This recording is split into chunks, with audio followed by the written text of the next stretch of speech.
In accordance with the open meeting law, the board states for the record that this meeting is being recorded by NORCAM and may be recorded by other local media. Please stand as you're able for the Pledge of Allegiance. I pledge allegiance to the flag of the United States of America and to the republic for which it stands, one nation, under God, indivisible, with liberty and justice for all.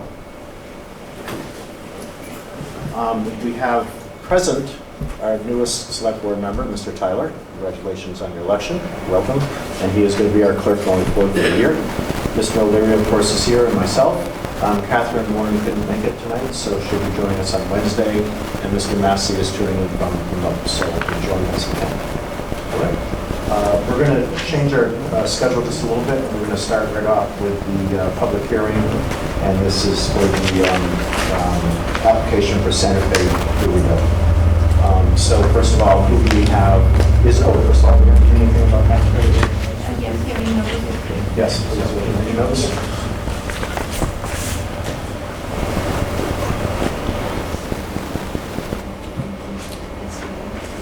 And Mr. Mackey, if you can't hear us, just let us know. Yes. That was good. Now I can hear you. I love it, close. No. Going to eat it pretty soon. Okay. Take care. Sure thing. Town of North Reading, notice of public hearing in accordance with Chapter 138 of the Massachusetts General Laws. A public hearing will be held by the North Reading Select Board on Monday, May 18th, 2026 in room 14, Town Hall 235 North Street, North Reading, Massachusetts, in person and via virtual technology at 7:30 p.m. on the application of Santa Fe Burrito Grill, North Reading, LLC, for a new common victular. All alcoholic beverages licenses to be exercised at 109 Main Street, North Reading, Massachusetts, in a two-story building with 2,200 square feet total, including 2 restrooms, front dining area, a rear kitchen, 3 entrances, 2 in the front and 1 in the rear, and an outdoor patio. Do I need to read the rest of that? Is that it? Well done. Excellent. Yes, so, Mr. please. Chairman, through you, we have an application for this license, which was available within our quota for an alcoholic beverage on-premises license. We're joined this evening by Carlos, who is the manager of record for the new Santa Fe Burrito Grill here in North Reading. Mr. Chairman, through you, we could invite him up to just give us a little description of the business, welcome, and Thank you very much. no, yeah. Can you just give us a little background and your So, business and what's going on? just to clarify, so Carlos, you're the manager of record. I Yes. believe Hector is the principal for ownership purposes? Hector is the owner. Okay. I'm the manager of record and the director of operation for the company. Great, thank you.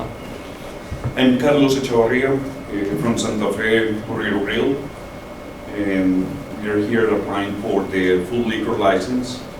The whole idea, we don't have a bar. There's not going to be a bar or something like that. But we love to offer beer and margaritas. Everybody we love to have a nice burrito and a couple margaritas. You know? We have our people trained for to serve the alcohol. But just to let you know, we are asking for the full liquor license due that the margaritas has the tequila, if that's considered as a spirit liquor, you know. Yeah. But so far we are not going to have a full bar. It's just that we will love to offer, as any other locations that we have, the beer and margaritas. So the other 3 locations have... We have 11. Oh, you have 11? Yeah. Why did I see only 3 on there? I don't know why.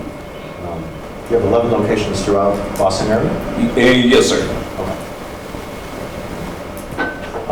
Has all of the, I mean, I read through the whole file, but it sounds like everything's okay? Yes. So we've been to the property recently as part of their renovation prior to opening, so I think, we knew much of what was taking place was in order. They are complying with the remainder of the regulatory and licensing process for the liquor license. We will just note the original application called for a patio. They've since amended it. They will not be having a patio. There's no party going. Right. And the ABCC, I think, endorsed that change as well. So when we submit it, we don't expect there to be a problem from that, but there will not be a patio. Okay. So, welcome to North Reading. Thank you very much. Glad to have you here. I don't think there's any other Mexican restaurants here, so we appreciate you doing that for us. I will give you the other side of it. We're very, very strict on serving to minors, and so I would encourage you to speak to the police and find out their procedure and how they handle things, what's acceptable and what's not, because if you have a problem, we shut you down, and we don't want to have to do that. So we just encourage you to collaborate with the police quite a bit, figure out all the rules and everything else like that, and then stick strictly to the rules, because they do come around and check. And surprisingly, people get caught, not doing what they should be doing. I do have the TIPS certificate, and we will be sure that our employees will have it as well.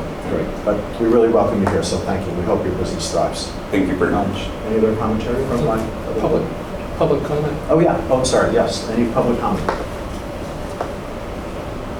For, against, or with? All I know is that on social media, it's all been positive. I'll tell you, people have Thank you. very excited, first of all, that you came to town. And we're very anxious about when you were going to open, and when you finally opened, it was great excitement.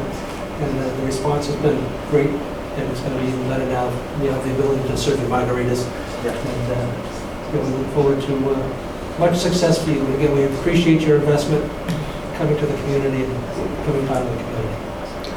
Thank you. There's nobody in the room apparently who has a, oh, excuse me. Yes, please, come forward and right to the microphone. Just give us your name and address, please. Hunter Tilsneski, 71 Winter Street. Thank you. And I'm all for it. Okay. I want the margaritas in the house. I've been there already. The food's great. And to have a margarita with it would be perfect. Okay. Great, thank you. Well, there you go. You get a customer. Okay, so anyone else in the room? No. Okay, and then anybody online? So there's a comment that's coming from Mr. Massey. Okay. Select Board Massey. He just typed up, agree with Mr. O'Leary, and I've been to Santa Fe several times and looking forward to continue supporting. Great. Okay. So I think, got it. Close the public hearing. Yeah, so I believe that we're closing the public hearing. To the board members. Sorry. Yeah, any other comments from the board members? Oh, yeah. Any comments? Then we'd like to have on. I would just also welcome you. I've been to Santa Fe a couple of times, most recently on May the 5th, because I had to stand outside St. Teresa's for the better part of 14 hours that day.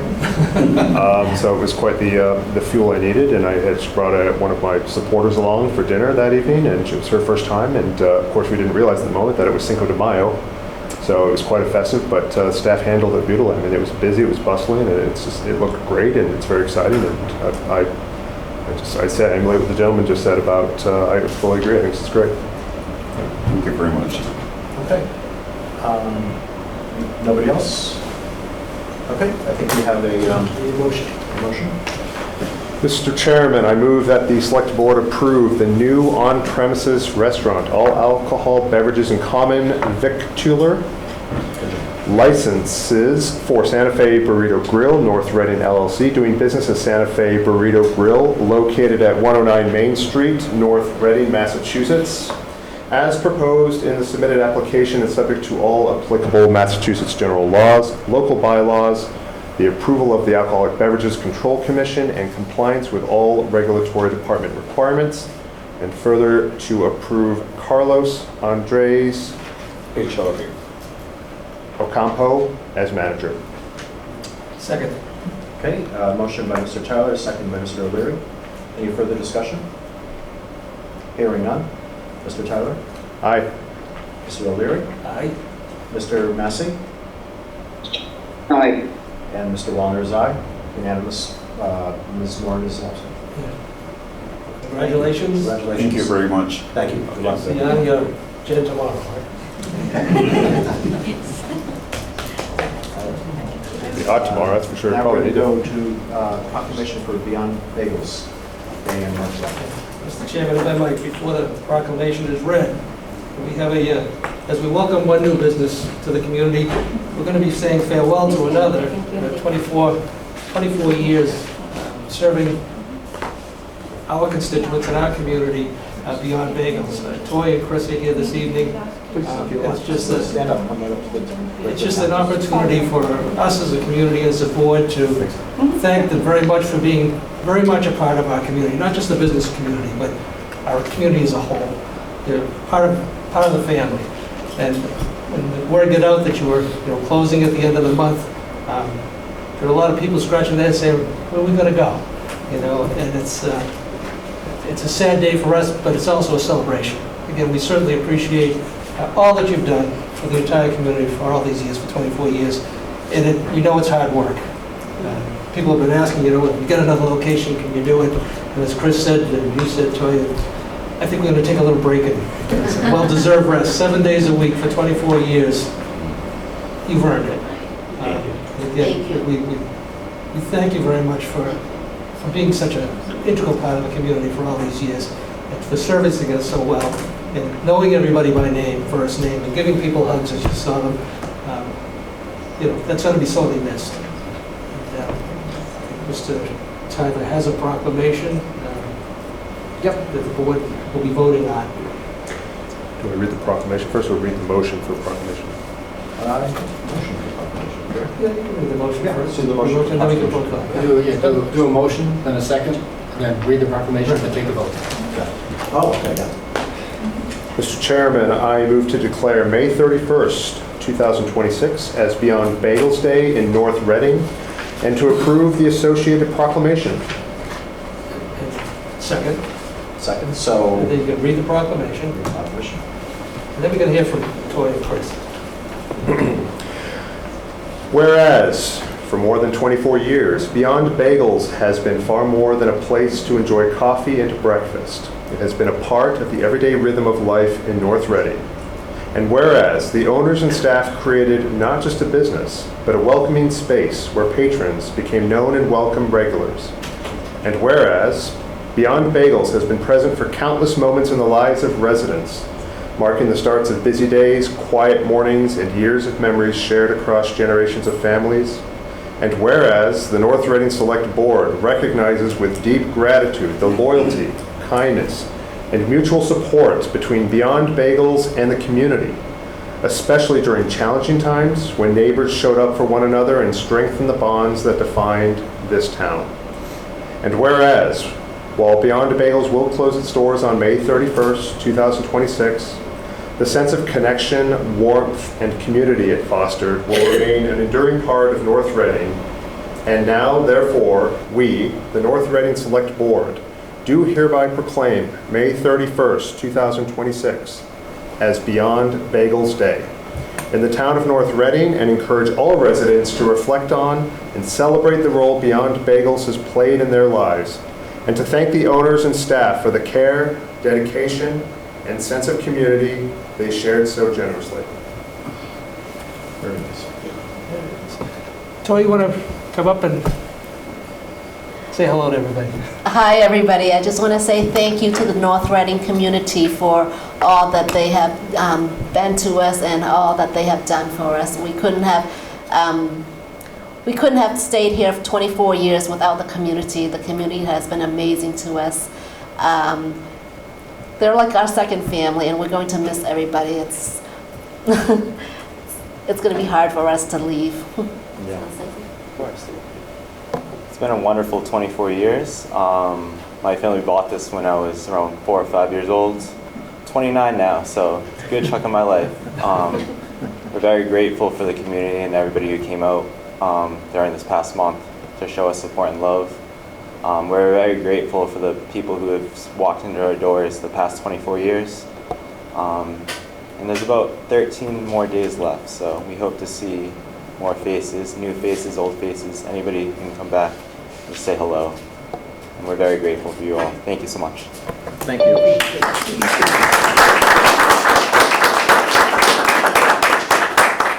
think we should probably vote on the motion. What do you think? Let's vote on the motion. Yep.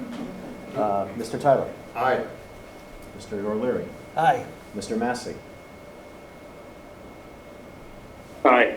There you go. And Mr. Wellner is aye as well. Mrs. Moran is absent. Thank you very much. Thank you very much. Do we have it? Thank you so much. Do we have like a... Would you like to pass this around? You mean to sign? Oh, yeah, but we'll submit it, we'll sign it. But then you don't have to sit through all the fun that goes after this. Yeah, you don't have to stick around. Yeah, we're just, After we sign it, or after you sign it, Annie will scan it, so we have a copy of it. okay. Yeah, just give us a minute.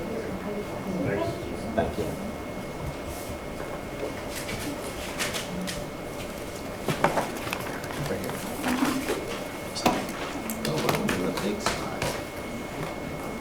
First time signing in such a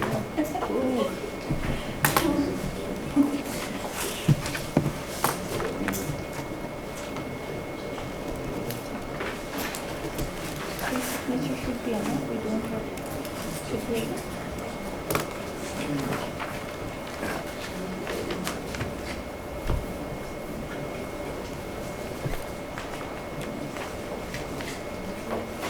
Okay. All right, to move on? Yes. Okay. So we're going to go to update regarding the bond rating. Thank you, Mr. Chairman. Through you, these next two items are somewhat intertwined, so maybe we want to take them, the discussion together, but there are votes that are required under item 6 for the bond and bonds and bond anticipation notes. So for the first part of tonight's discussion, I'm going to ask Finance Director Lori Ann Galvin, who is joined by Town Treasurer Mary Ann McKay, to provide an update regarding the town's bond rating and its recent upgrade. So I will share some slides through this Zoom platform that will hopefully come up on the screen. If you guys, The rating call, the 29th, yes. can you use the microphone, please, try to make sure it's green, should be green. No, I was asking her a question. Oh, okay. It's got to be close. It's got to be Yep. close, or else it doesn't pick up. So on April 29th, we had a rating call just before the sale of our bonds on May 6th. And fortunately, our bond rating was upgraded from AA2 to AA1, so it's the second highest rating.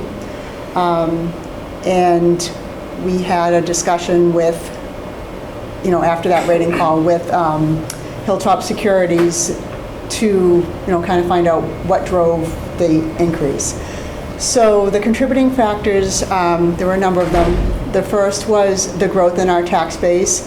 Our total assessed valuation grew from $3.81 billion in fiscal year 2022 to $5.23 billion in fiscal 2026.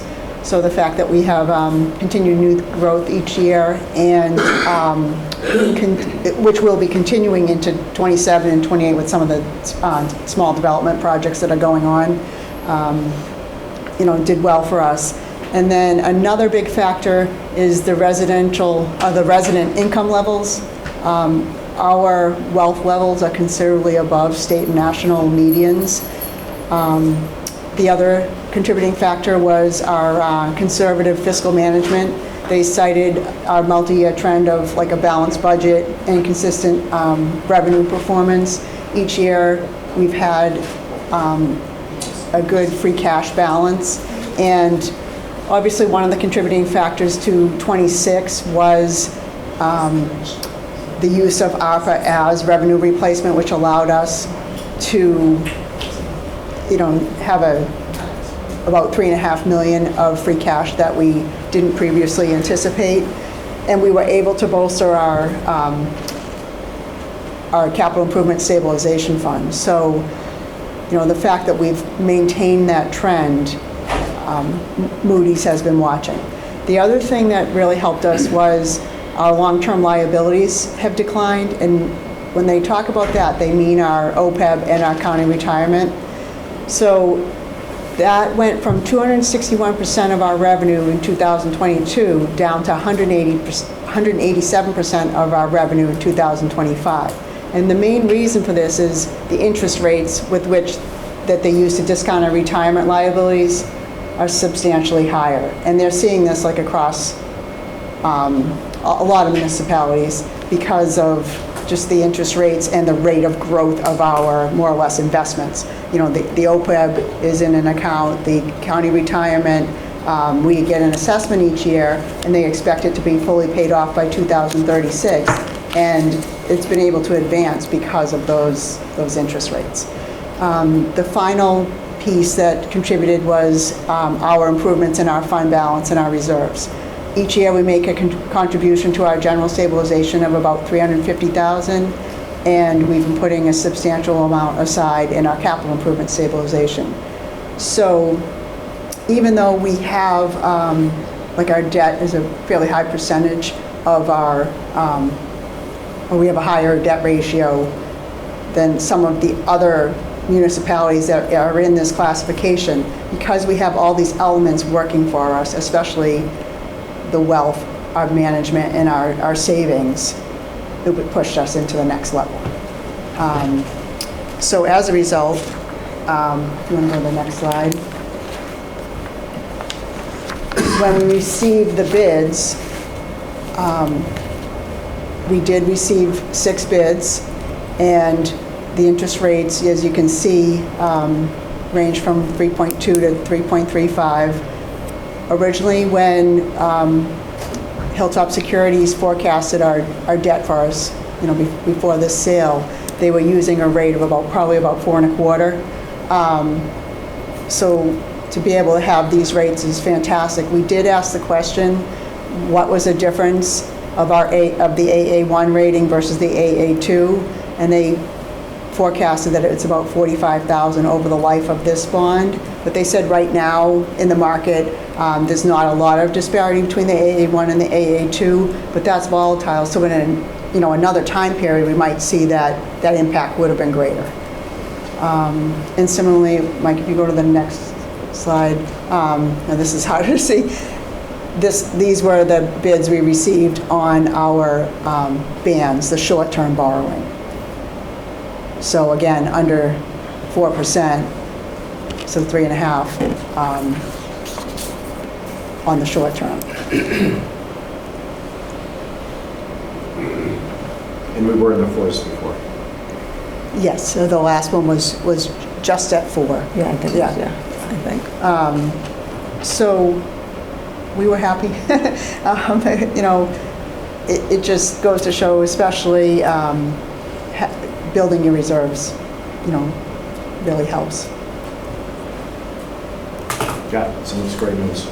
Michael, please. Mr. Chairman, I just would like to add, there are a number of economic factors that go into this calculation, as well as our debt and our overall financial position. But I do want to take a moment to recognize that it's been the combination of the steady guidance of our financial planning team in all of our financial decision making, and the day-to-day work that Lorianne, Marianne, and Deb do here in the town hall with their staff to put us in this position. We're very fortunate, that we have a unified approach to making recommendations to town meeting that has always come to a reasonable place with its recommendations, but to also have so many years of professional service here every day, the 2 ladies that are at the desk here, as well as Deb. So I just want to say thank you to both of you and to your staff for all of that, and to just acknowledge the structure, the financial planning team structure. For those who don't know, it's made up of Lorianne, myself, the superintendent of schools, and the assistant superintendent for finance and operations, along with 2 representatives of this board, 2 representatives of the school committee, and 2 representatives of the finance committee. Ms. Hurwitz in the front row there, so thank you very much. And that structure was in place long before I came to work for the town, and worked with the board's guidance to try to preserve that structure and to continue to use it as the basis for a lot of our significant financial decisions. So I just want to call that out as an important factor as well. So thank you, Mr. Chairman. Yeah, I'll just add to that, having been the first year on that financial planning team, if anybody thinks we don't go over our books and don't look at numbers and just let things pass, couldn't be further from the truth. I mean, it's seriously digging into details and looking at the big picture, looking at the small things, and it takes a long time to get to a budget that is actually working both for the schools and the municipalities. And there's nothing easy about it. It almost borders on torture. but it comes out to be a great outcome. So congratulations. And it shows up here, which is wonderful. Yes, Mr. I've been involved in the financial planning team for a number of years, obviously, but also as a member of this board, and involved on the board when the financial planning team came to fruition. It was important for us to come together as a community, for the elected boards, the school committee and the select board, and the appointed board, which is the advisory committee to town meeting, to come together prior to town meeting and come to try and reach a consensus on things. And that's when the genesis of this whole idea of the financial planning team came together, and then have our professional staff guiding us along the way. It's no mistake, and again, this doesn't happen overnight. You know, the upgrading of bond ratings, and I've been involved in a number of calls over the years too, trying to advocate for the community for a bond rating increase because of our structure and how we look at things and how we finance things. And then again, we have our keyboard warriors, as I call them, you know, being critical and trying to ferret out all the waste in government and all the rest. But you should be assured that this is a disinterested third party who evaluates how we manage our funds and how we manage our community and how we handle our finances. And this is truly quite an accomplishment. And again, as Michael pointed out, to our professional staff, you know, they're the continuity here. People here come and go. But for the ability of the financial planning team to sustain itself and then keep on the same track in relation to making sure that we fund our debt first. It's part of our fixed costs. And included in those fixed costs is money being put into the stabilization funds. You know, we have several of them. Capital improvement stabilization funds, debt stabilization funds. Taking care of our unfunded liabilities, which is a big factor here. Paying off as we must do by statute, but also paying into and cutting back on, cutting into what our future debts are going to be. We made a conscious decision probably about 10 years ago to pay forward what our current debt is in relation to our unfunded liabilities, pension liabilities. And that makes a huge difference. It's like putting a tourniquet on a bleeding wound here. And again, it doesn't go unrecognized, but you don't get recognized for it immediately. It's, you know, what kind of an impact does it have? So municipal finances is a nightmare to try and understand. So that's why we have our professional staff here. But the taxpayers and members of the community here, this should be an assurance level for you that, you know, we're all members of this community too, and we all have a vested interest, and we all pay our taxes. We want to make sure that nothing's wasted here. This is a reassurance and an affirmation, basically, of what we've been doing for a number of years now. And it's working. And congratulations to everybody, you know, past members of the boards and committees and past members of the administration, but some people of this administration have been here for a long period of time. And again, it's through their stewardship and the people that you elect here to the school committee and were appointed to the finance committee, the good stewards of your tax dollars. And this is an acknowledgement of that. And you should be proud of everybody that's been a party to it for the last several years. So it's terrific. We were on the phone call. It was great. I tongue-in-cheek asked the person who was the head of the audit team. I said, "So you will be giving us our upgrade, right?" And he said, "Well, as a matter of fact," and I thought Lorraine was going to drop on the floor. And I thought our bond counsel was totally surprised because they said they never acknowledged that. And he said, "Yeah, we'll be forwarding a draft to you on Monday to take a look at any changes," and no changes this time. But it was really quite an accomplishment.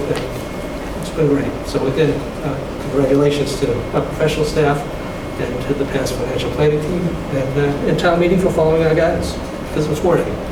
And again, our costs going forward for borrowing will be less. That's the benefit. We have to go borrow money to do things.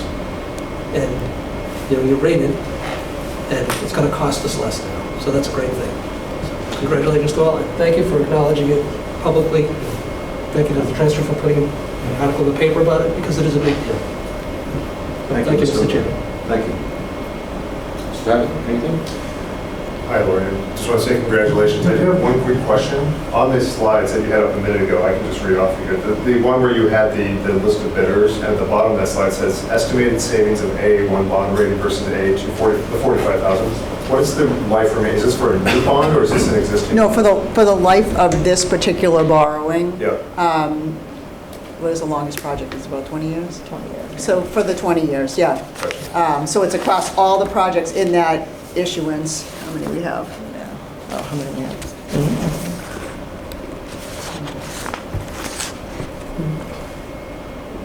Yeah, about 11? Yeah, just shy of a dozen projects in that borrowing. The longest one's probably about 20 years, so it's about a $45,000 savings, across all of them. Thank you. Mr. Massey, any comment?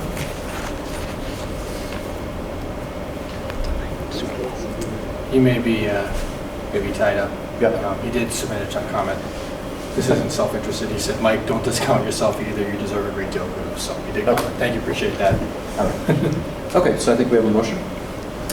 Mr. Chairman, I move to adopt the vote prepared by bond counsel in print before the board in connection with the sale of the town's $5,610,000 general obligation municipal purpose loan of 2026 bonds, dated and closing May 20th, 2026, and $945,577 general obligation bond anticipation notes, dated and closing May 21st, 2026, and sign related bond and note closing documents.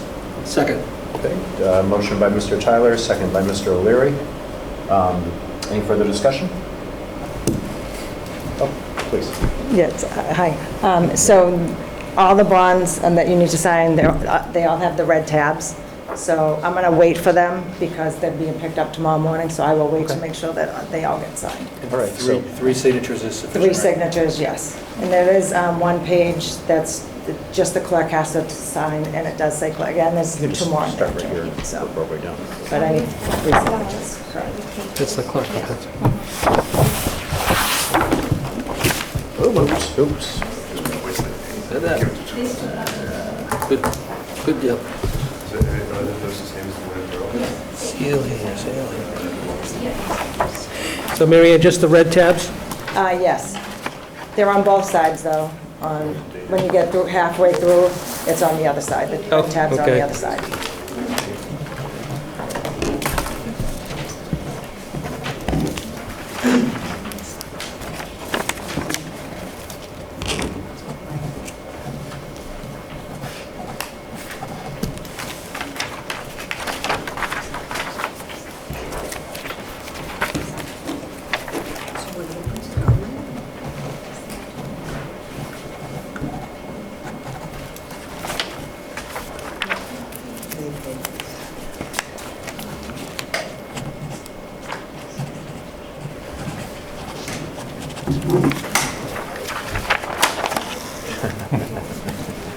There's a few.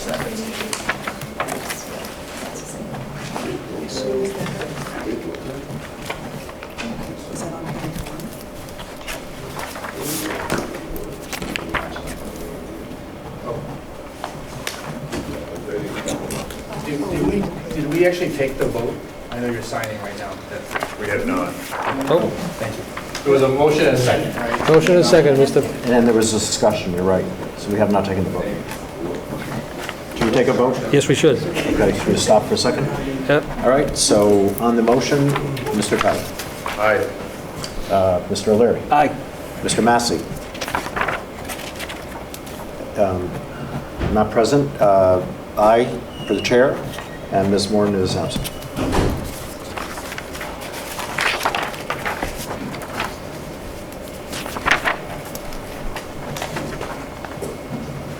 Not the yellow though, right? Don't have to touch the yellow. Just the red. Just the red.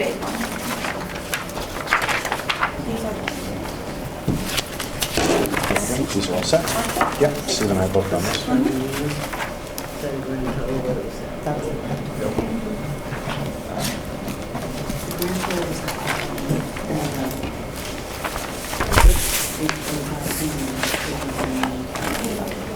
We should have piped in music for us. We should have stamps. Have stamps? We should have signature stamps.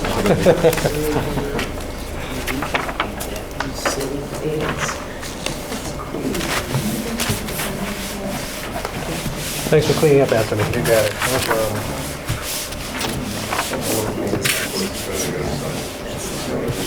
I notice my handwriting gets worse and worse as I get older.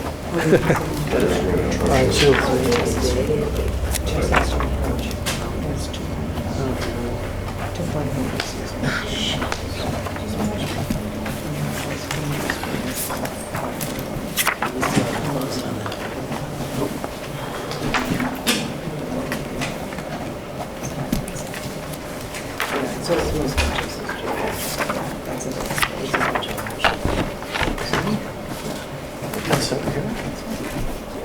I haven't done any back, if there was any back pages on this. No, we're not there yet.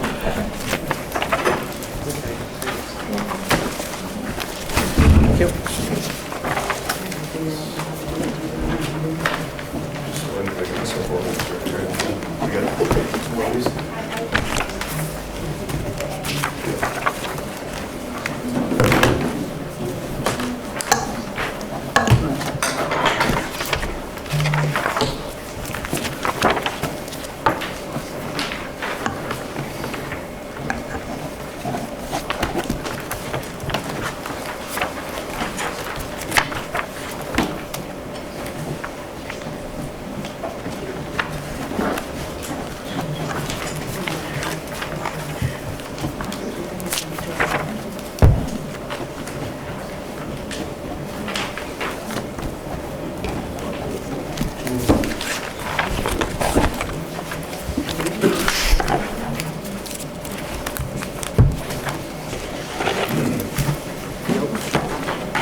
Did you know this was coming, the improved rating? No. Do they do it once a year? No, only when we go permanently, when we permanently borrow. So the last time we had a rating call was in '24. Yep.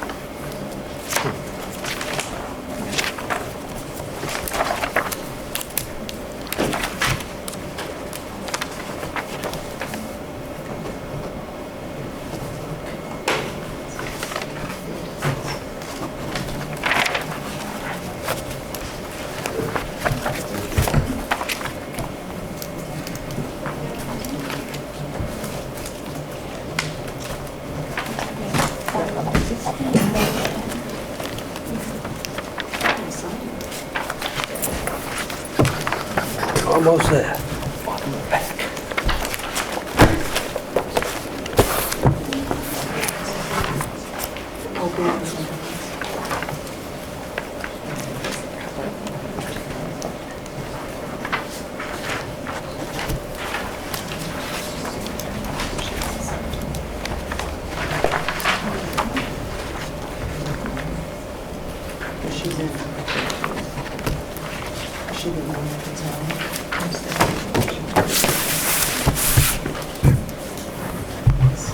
Thank you again. For the cleanup. Yeah, no problem.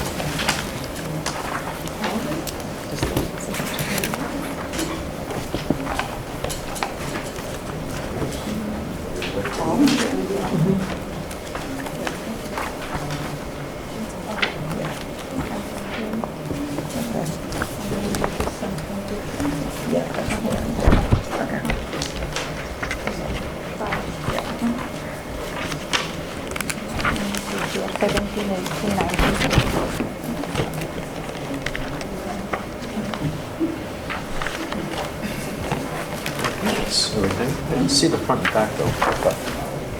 Tell me what I missed. Maybe it's here? Okay, we'll miss it.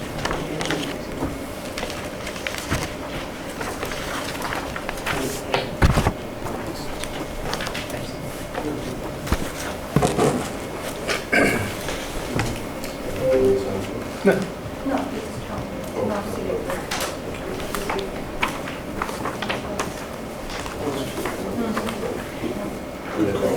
And they'd have to pay me too. As an officer.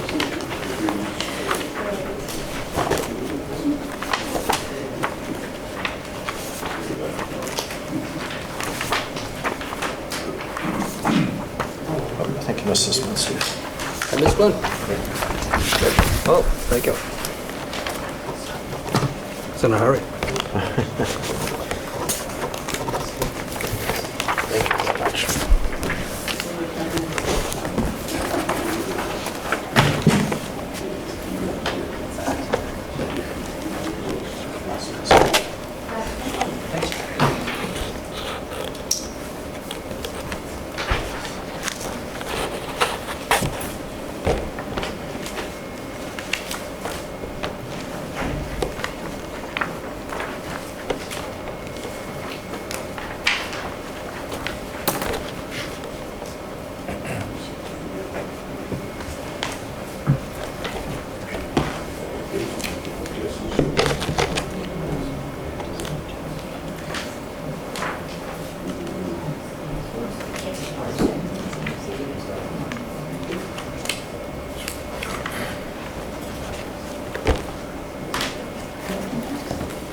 Big chunk.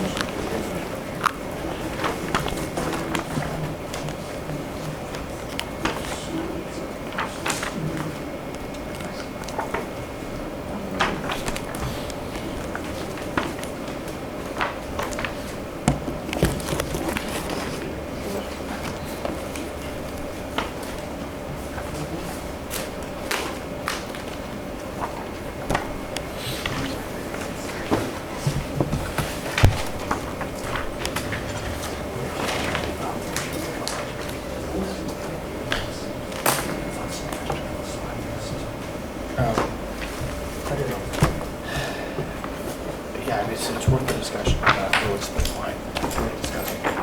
Whether you want to or not. Okay. Yeah. I was just looking at the slide and Yeah. I thought the motion. They missed one. Yeah, we missed one. There wasn't a sticker on it, so. Oh.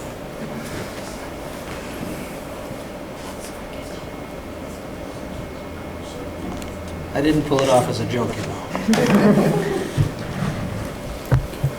Okay.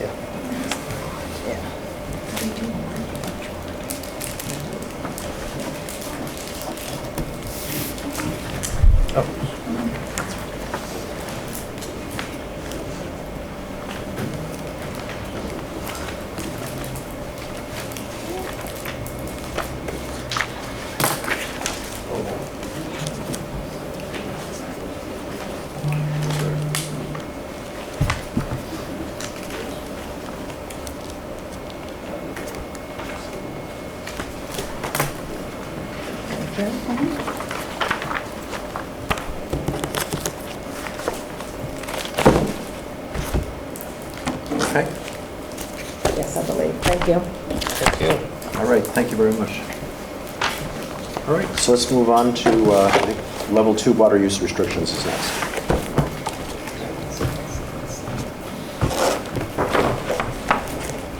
We're already there, huh?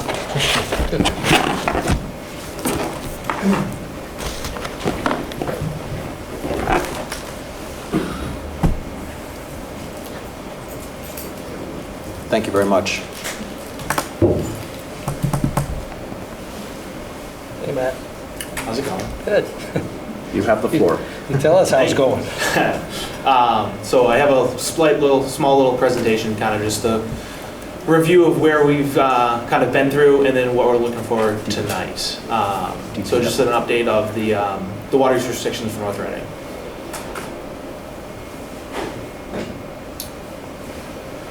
So yeah, just a little brief history of it. In 2023, with the updated Water Management Act registrations and permits, they introduced a new drought declaration as part of the permit process itself. So when they call for a drought, there's a mandatory restrictions in place that they implemented that went into effect of April of last year. You didn't hear from me a lot last year. Water levels in the region were very good last year. So from April through August, September, there was no drought declarations by the Secretary of Environmental Affairs. The drought restrictions that they put in place as part of our registration, you can see there below. So they have levels from level 0 all the way through level 4, drought emergency. The next slide has where we currently are at. So in October, I was here October of last year, we declared a level 1 drought that was implemented by the Secretary of Energy and Environmental Affairs. So I came here, the board issued a level 1 water use restriction, which is 1 day a week watering before 9 a.m. and after 5 p.m. That restriction has been in place since October, as conditions throughout the region did not significantly improve throughout the winter and early spring.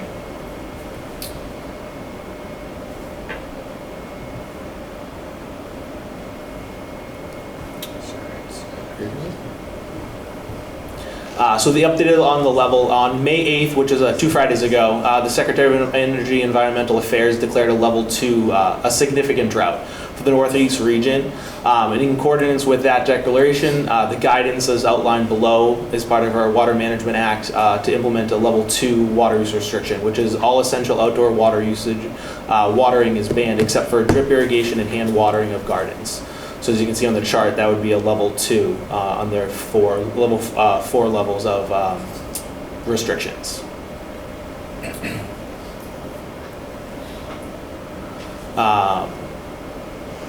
So yeah, the current levels since October of last year, we've been.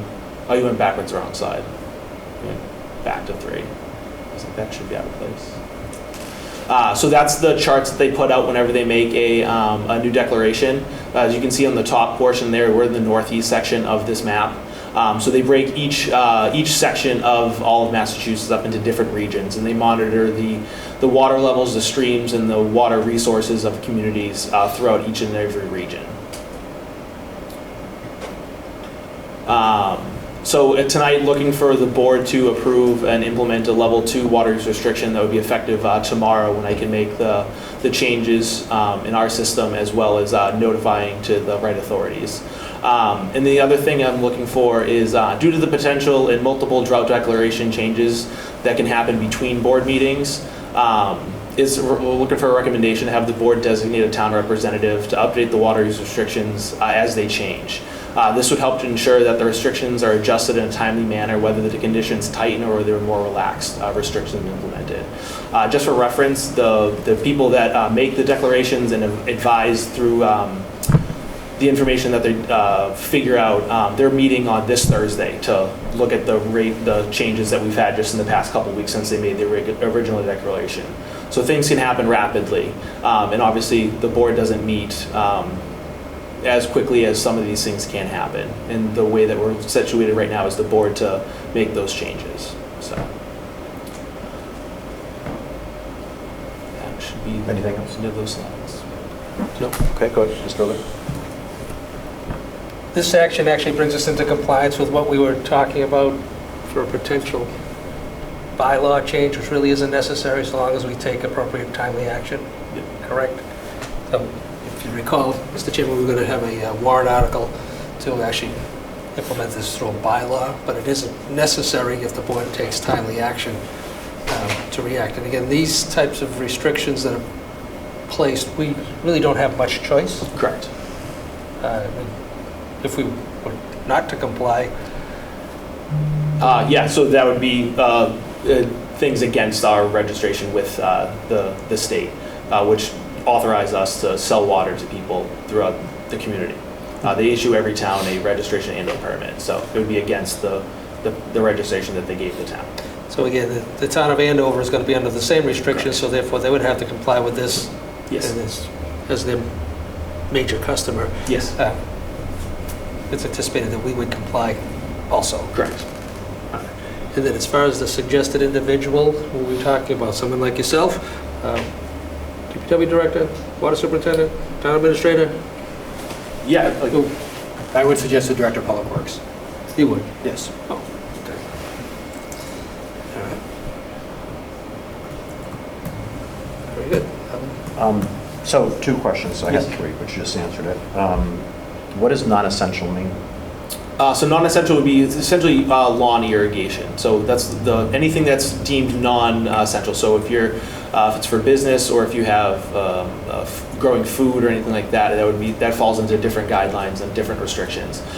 So non-essential just means essentially just a discretionary water usage. Okay, So gotcha. So doing your non-critical lawns would be something that would be restricted? Correct. Yeah, permanently for right now.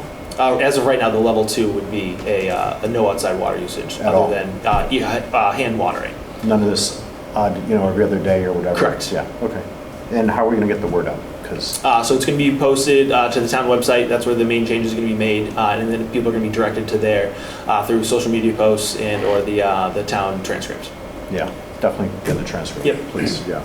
Because I don't think a lot of people know that. I didn't know it. I only get 1,000 square feet, but I've been watering it, unfortunately, so I have to stop. Yeah.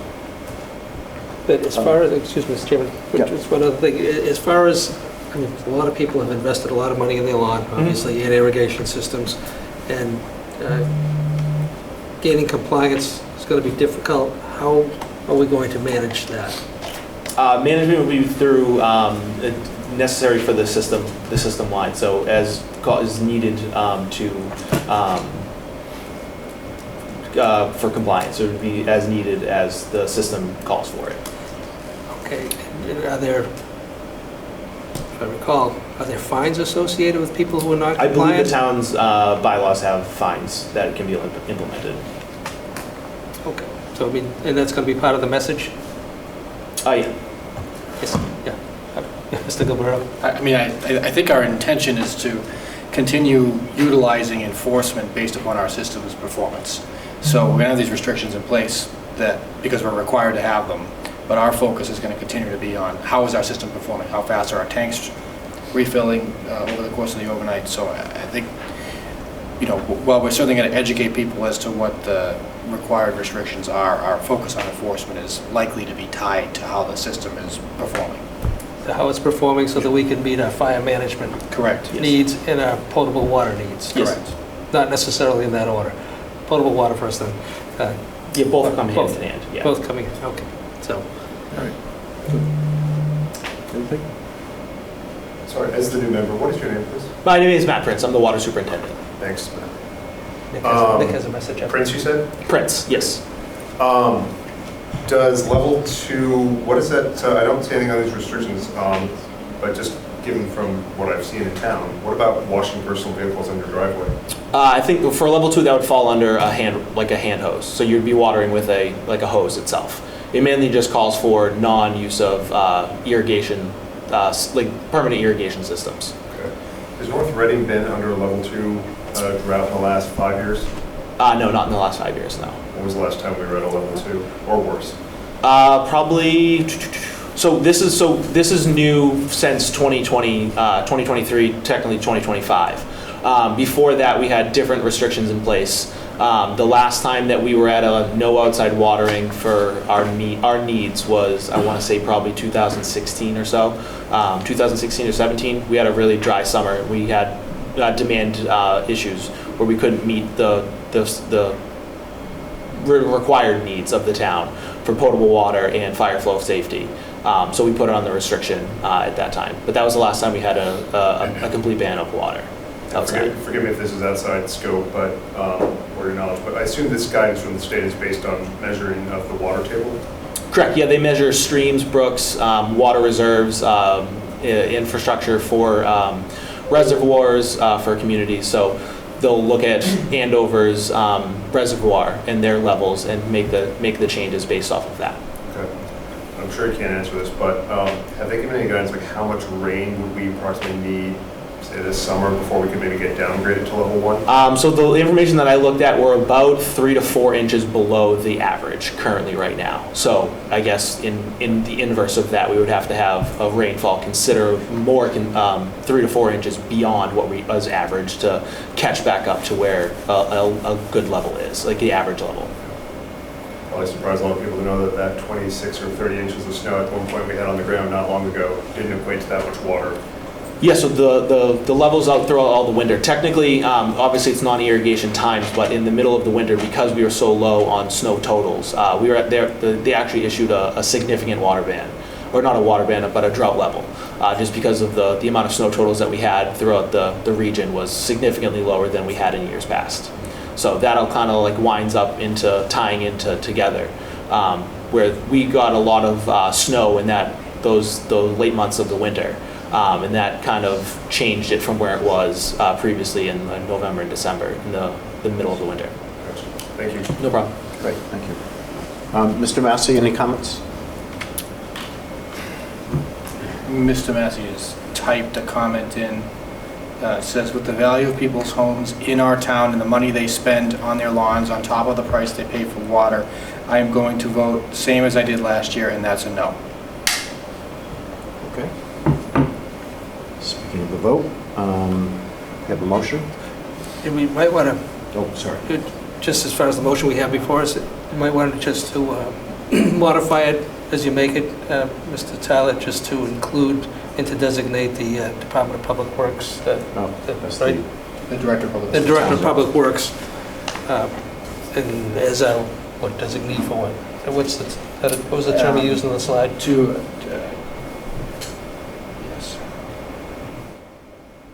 Sorry, I'm just having a hard time scrolling through here. So you're just going to add it on? You're going to add it on to the motion, Charles. So you would be adding, and to designate the Director of Public Works to As the town rep. update water use restrictions as conditions change. So just add this into the, To the motion that you have. Yeah, I'll get up here on my screen so I can just read it off here. you're doing good. So just these two bullets, read these in, correct? Sorry, you're reading the, So you should have do you have the motion in front of you there to read Number already? eight. And you Number just, sorry, I'll let Michael do it. That's right. I just wondering if you was wanting to read these verbatim as a. I'd like you to read that motion. Yep. And at the end of that, Yep. just add, and to designate the Director of Public Works to update water use restrictions as conditions change. Okay. Mr. Chairman, I move to approve a Stage 2 water use restriction effective May 18th, 2026, and to designate The Director of Public Works the Director of Public Works to update water. update water use restrictions as conditions change. Perfect. Second. Good. Motion by Mr. Tyler, second by Mr. O'Leary. Any further discussion? Just one point, as far as further discussion, it's important to recognize again that we must come into compliance with these restrictions in order to continue to have a license from the state to dispense potable water to our community. Yes. So, High hurdle. So, yeah, so my suggestion is that we come into compliance, and while we may, on a matter of principle, not like the idea, but this is not government overreach, this is public safety, and this is Yeah. public health. We're thinking about our neighbors, just not about ourselves. All your lot. Right. Okay, any further discussion? Hearing none. Mr. Tyler? Aye. Mr. O'Leary? Aye. Mr. Massey's already said no, and I say aye, and Ms. Moran is missing. Thank you, Thank you Matt. very much. Thank you. Yeah. Mr. Parisi, congratulations on your new title. The new responsibility. Just Just add it to the list. All right, let's go to, thank you for coming out. Public Works Construction Project Updates.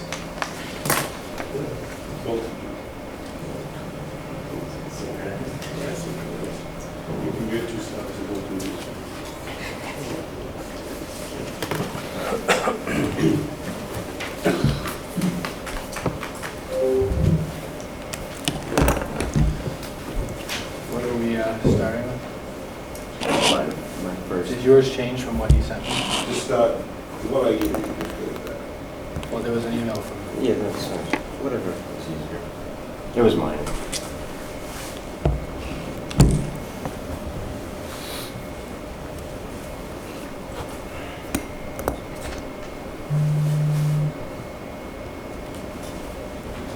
Anytime you're ready. No way, not me. All right. Let's see.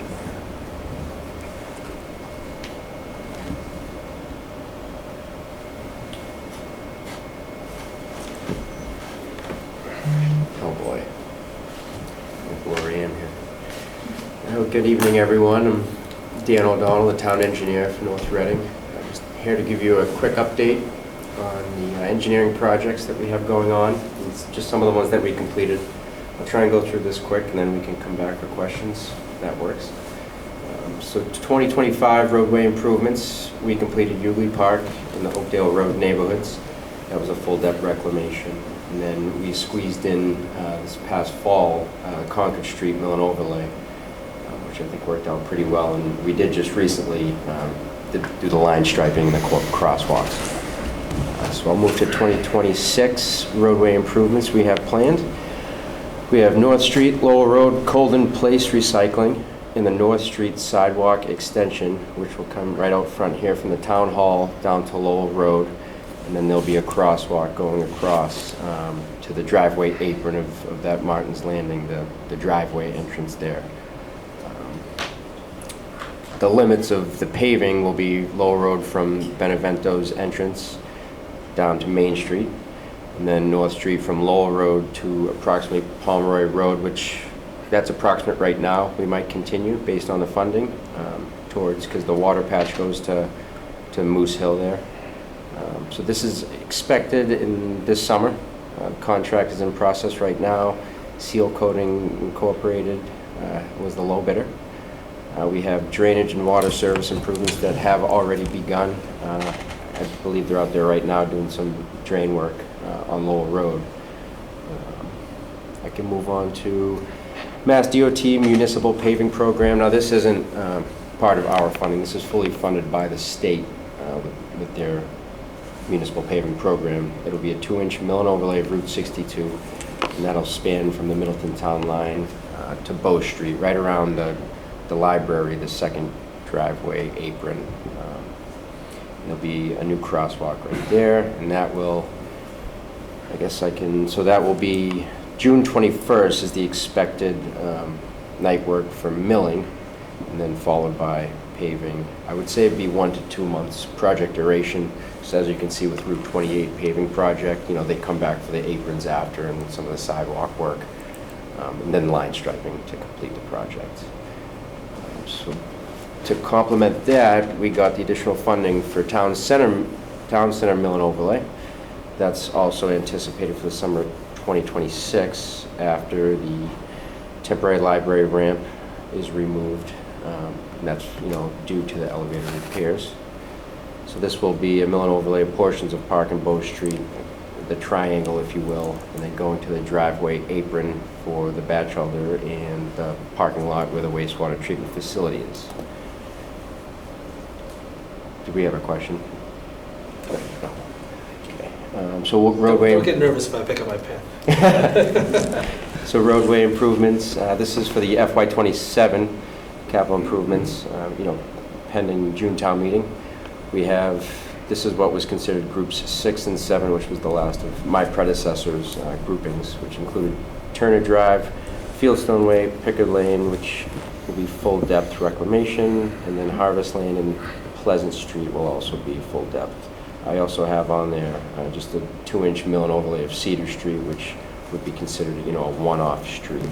And then we have our annual roadway crack sealing, around $150,000 worth.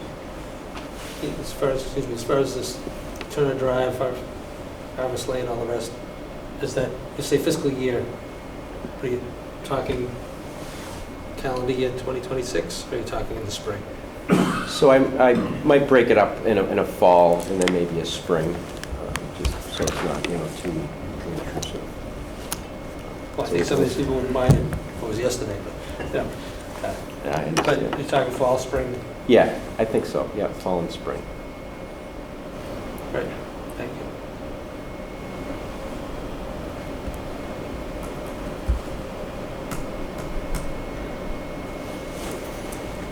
Can I just emphasize that the state Mass DOT paving of Route 62.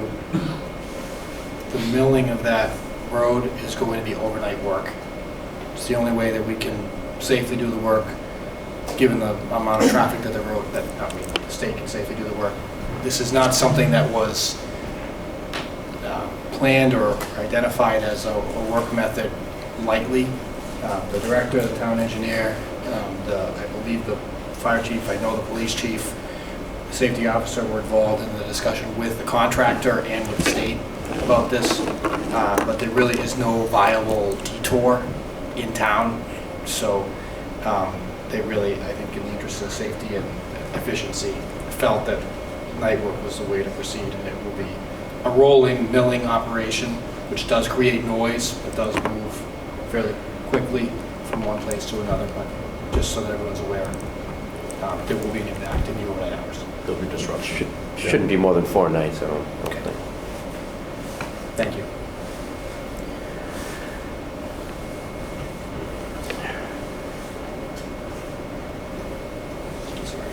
Scroll that slide. Some photos. Is that where you need to be? Yes. Okay, intersections. So Haverhill Street at Chestnut Street, we know was completed, the signalization and reconstruction. The North Street at Central Street and the Euclid Park area, the traffic calming improvements. Myself and, the police department, we continue to monitor accident reports there. I know it's still not, the best intersection, but we made those improvements. We recently added, the blinking lights, and then on top of that, we implemented this underneath the stop signs. It says to oncoming traffic, which is a state, it's a specified sign for the approaches on Central Street, north and southbound, because I think we had come to the conclusion that some people were confused pulling up to there thinking that everyone stopped. So we're monitoring that and hoping that, reduces some of these collisions at that intersection.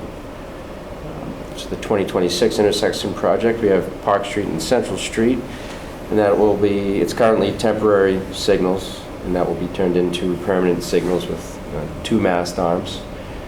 The contract is ready for final signatures. It's being awarded to the low bidder, Coviello Electric, who's local here in town. And we expect construction to take place in the summer. Bridges and culverts, the Park Street superstructure replacement.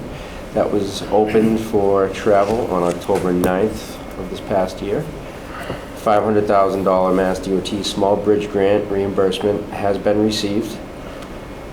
Then we have the Chestnut Street Bridge. That was opened this past Friday on May 15th. We do have some punch list items that remain, and the project is currently under budget.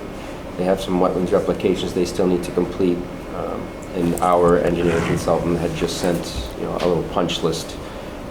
So they'll be out there, but it should not close down any lanes moving forward.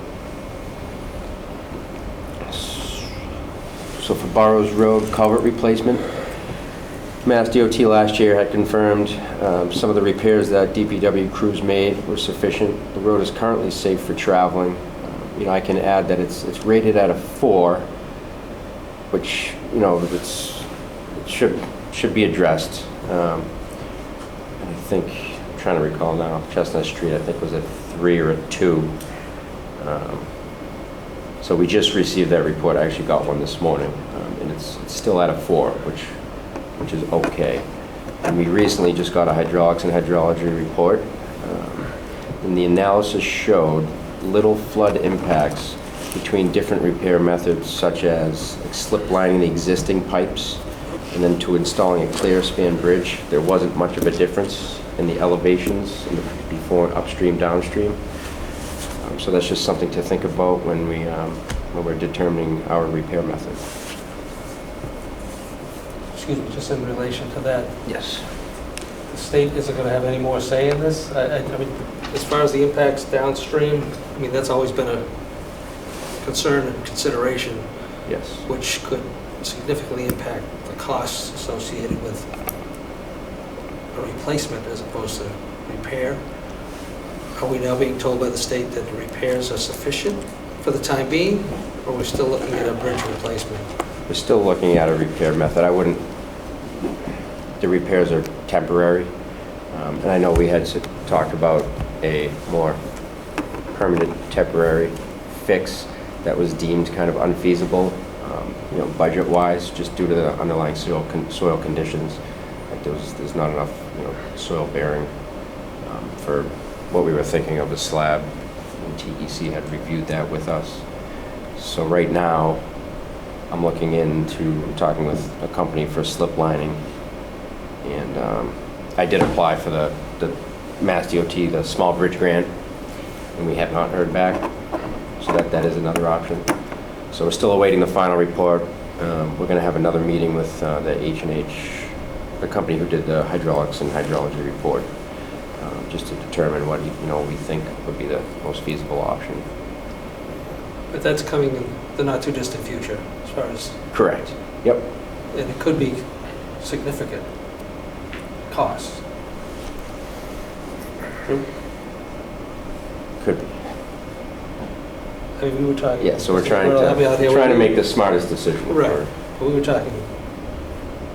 Oh, 2-3 million in excess of the projected budget for Chestnut Street, I think, that when we were talking about, more than $4 million.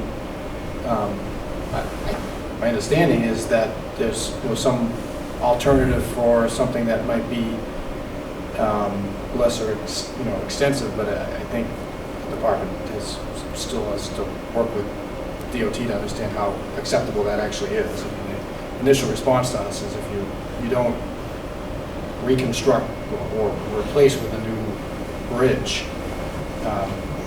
you do so at your own risk. And so I don't know that we totally understand what that means or that we've gotten to the bottom of it, but my understanding from talking with the director is that with Park Street and now Chestnut Street behind us, this will be our next area of focus. Correct. Okay. Stay tuned. So, I mean, the money is significant, the disruption would also be very significant. Very significant. And I think that's, also a factor that we're considering. Right, because the other means of egress to that section of town, that area is 125. Correct. Okay. Thank you. We can move on to downtown sewer project. Just a quick recap, it was funded, the federal earmark of $1.5 million. That was from the final design of North Reading's, the larger wastewater project. This was achieved through a technical correction back in early 2025. This was the proposed sewer system that connects the 6 municipal buildings in the town center. And this will connect to the existing wastewater treatment facility at the high school. Construction began back in August of 25. It's more than 75% complete now. Some of the remaining tasks include the installation of the low pressure pump chamber at the Batchelder School, which will be after school gets out, making all the final building connections for the gravity portion, and then just the paving and associated some minor work at the treatment facility itself. So we are on pace as part of the contract to be complete by the end of August, which, before school starts in 2026.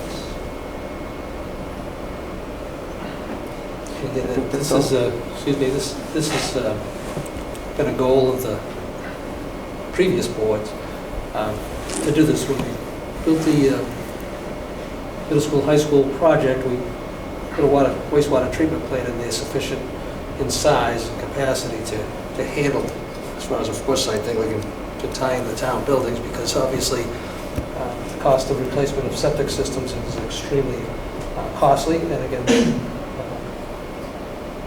we had the facility built to take this capacity. We had initially used ARPA funds. We planned on using ARPA funds, federal funds, to use it, but we also petitioned Congressman Bolton, Senator Warren, and Senator Markey to find some additional federal funding for us, which they were successful in getting us, about $1.5 million. So again, this is being done without taxpayers' dollars, and it's a great achievement. So, very good. And again, it hasn't been too disruptive either. They've done a very good job. The contractors done a great job of fitting it in. Pretty good. Pretty good. And not being too disruptive. But again, a great project. It'll save the town a lot of money, and that's great. That's all I had. Sorry for the small font. Separate it into 3 slides next time. It's all good. All good. Any questions from the board at all? I have one. Just one question, and I know that the paving in front of the library and the center, what we consider the center of town around the common, is going to be contingent upon the library's temporary ramp. Yeah, How are we doing on the elevator? we're doing well. What's the timeline associated with So we the... do have slides on those projects as well. You do? Okay, that's coming up? Yes. Oh, okay, I'm sorry, you're jumping ahead. I do just want to clarify one thing. So on our website, we have 2026 fall projects contingent on June 1st funding. The Turner, Fieldstone, Harvest, Pleasant area is listed there for fall, but I thought I heard you say maybe not for fall. No, we said fall and potentially like group 7 I could separate for spring. You know, just to, Group 7 being which, the Harvest Lane. I don't know the name, it's that long. That's all. It may be, but right now they're scheduled for the fall, but it may be pushed off till spring. Yeah, or I could do it all in the fall. As I said, I think the residents that I've heard of down there, they'd be more than happy to have it done yesterday. Okay. It's pretty tough. Yeah. Summer. Yep.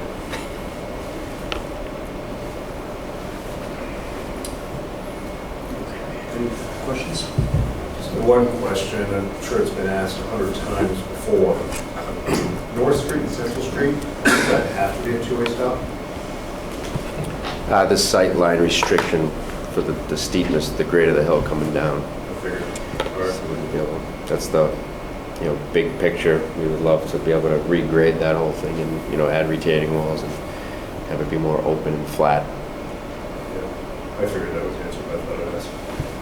That's all I have. Mr. Massey, any questions? did make a comment here.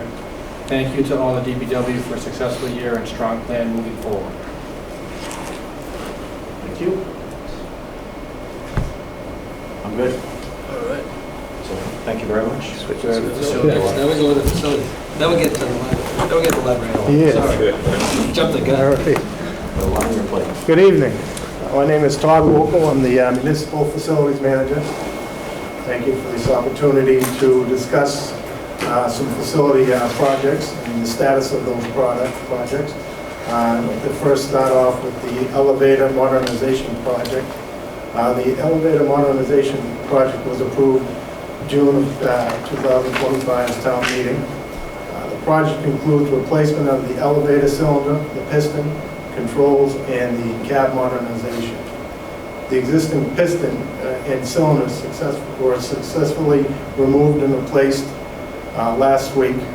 New controls and the cab restoration is currently underway, and the target completion date is for June 15th, pending the inspection approvals and that with the state. It's been a successful project to date. We were successful in removing the cylinder and the piston. There was a question whether or not we were going to be, if there was going to be any interruptions with pulling that out, and we were successful, and there was no hazards that we found, so we're very happy about that. I'll give you a couple pictures on the next slide. Shows a little bit of the progress here. That's the existing elevator shaft that was staged to remove the cylinder. And the picture on the right is it identifies the existing cylinder. You can see the oil that's on the outside of the cylinder, and that's where the point where we had the problem in the elevator. And that's when it became inoperable. And so currently we're working with the town's insurance company to evaluate this existing cylinder, and also we're working with a forensic engineer that's testing this cylinder to see where it failed. And I believe we're going to be successful on that claim. as we move forward. Wow, that was a bold statement. I wasn't expecting that. I wasn't either. I really feel honestly, you know, when I've spoken with the elevator contractors and the working and talking with the forensic engineer and what they saw and you know, the visible, you know, what you could see visibly in there, so. Okay. How long are elevators warranted for? Excuse me? How long are elevators warranted for? Well, actually, this elevator, we're going to monitor it. It all depends, really. I think we're clearly outside a warranty period. This would be our property casualty insurance policy, like homeowners policy, Okay. basically. All right, I gotcha. Okay. But I'd also like to acknowledge the fact that Todd took the initiative, and successful initiative, to undertake writing to the state architectural barrier board to allow us to continue to operate the library while this was under. Yeah. Because it was really very questionable as to whether or not we were going to have to close the library down for this long period of time. So thank you for your efforts. Well, thank you. Your advocacy. It worked. Yeah. People might not like that ramp out front. Yeah. The alternative was to lock the door. Yeah. So thank you for your advocacy and foresight to do that. Thank you. Much appreciated. Mr. Chairman, Yes, please. if I could just piggyback on those comments, I just want to thank the staff at the library too. They've been more than flexible with trying to work through things in difficult circumstances, both at the elevator and the HVAC project, which again is approaching the finish line, and I know is next on the slides here, right? Yeah. And the volunteers who Yeah. go to the library who are hauling the books up and down the stairs for people. And I have to say, the library, I have to reiterate that also, is that they've been great to work with the staff and accommodating. And, you know, we've worked as a team, and it's been great to work with the library, with Sharon, the director, and all the people at the library. It's just been a pleasure, and we're excited about the next project. Is the HVAC project. It's air conditioning throughout the building. We've had, over the last several years, we've had systems that have failed, and we're in the process of completing a full replacement of the air conditioning systems in the building.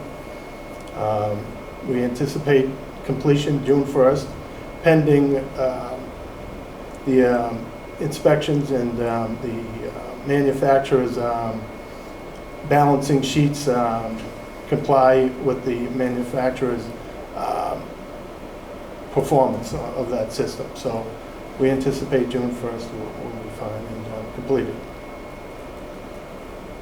This has been discussed and financed and refinanced and reevaluated over the last number of years. And if I could talk a little bit about that, and we initially we thought about, you know, putting in heat pumps into this for the system and replace it with heat pumps, and it was a substantial cost to the town. We were looking at a project cost of over $1.2 million to replace the system with heat pumps, and the realization is that the cost to do that would be $1.2 million, and also the longevity of that system. You know, it's evolving technology. There's always changes. We saw in the last couple of years a change in the Freon, and that change happened with manufacturers across the country. They had to retool their systems to comply with the new Freon. So we decided, let's keep with what we have. Let's replace it in kind, in a sense. And by doing that, we're looking at approximately a $350,000 project. And this is a system that will be balanced, and I anticipate we're going to see the system fully operable for the next 30 years. So I'm excited about that. And I think it's going to be a great contribution to the town. And also, when I look at the buildings, I look at the infrastructure, and I look at innovative ways to reduce our carbon footprint. This system will allow us to reduce our electrical in the summer costs, and we look to do that. And most recently we've completed a new lighting in the buildings, in town buildings, several buildings, town hall and the library, to LED lighting, and it's really helped to reduce our carbon footprint. And so we continue to do that. And this is a picture that, this is some of the construction in progress. This is on the left side, the first picture delineates the existing system and the rigging that was involved in the placement of the new one. On the right, you can see that. It took out the system. It was a complex project, and mobility for the project and scheduling, and I can't stress how important it was with the library. It was great to work with them, and very accommodating. And the contractor, we're happy with their progress, and we look forward to the completion of this project. The next project is the town hall electrical upgrades. Recently, we had an interruption to our electrical supply to the building. Currently, we have a 400 amp service to the building. It's undersized for the needs of this building. We're hovering in around that 400 amp service. And what it is we are looking to June's town meeting is a project to install an upgrade to an 800 amp service.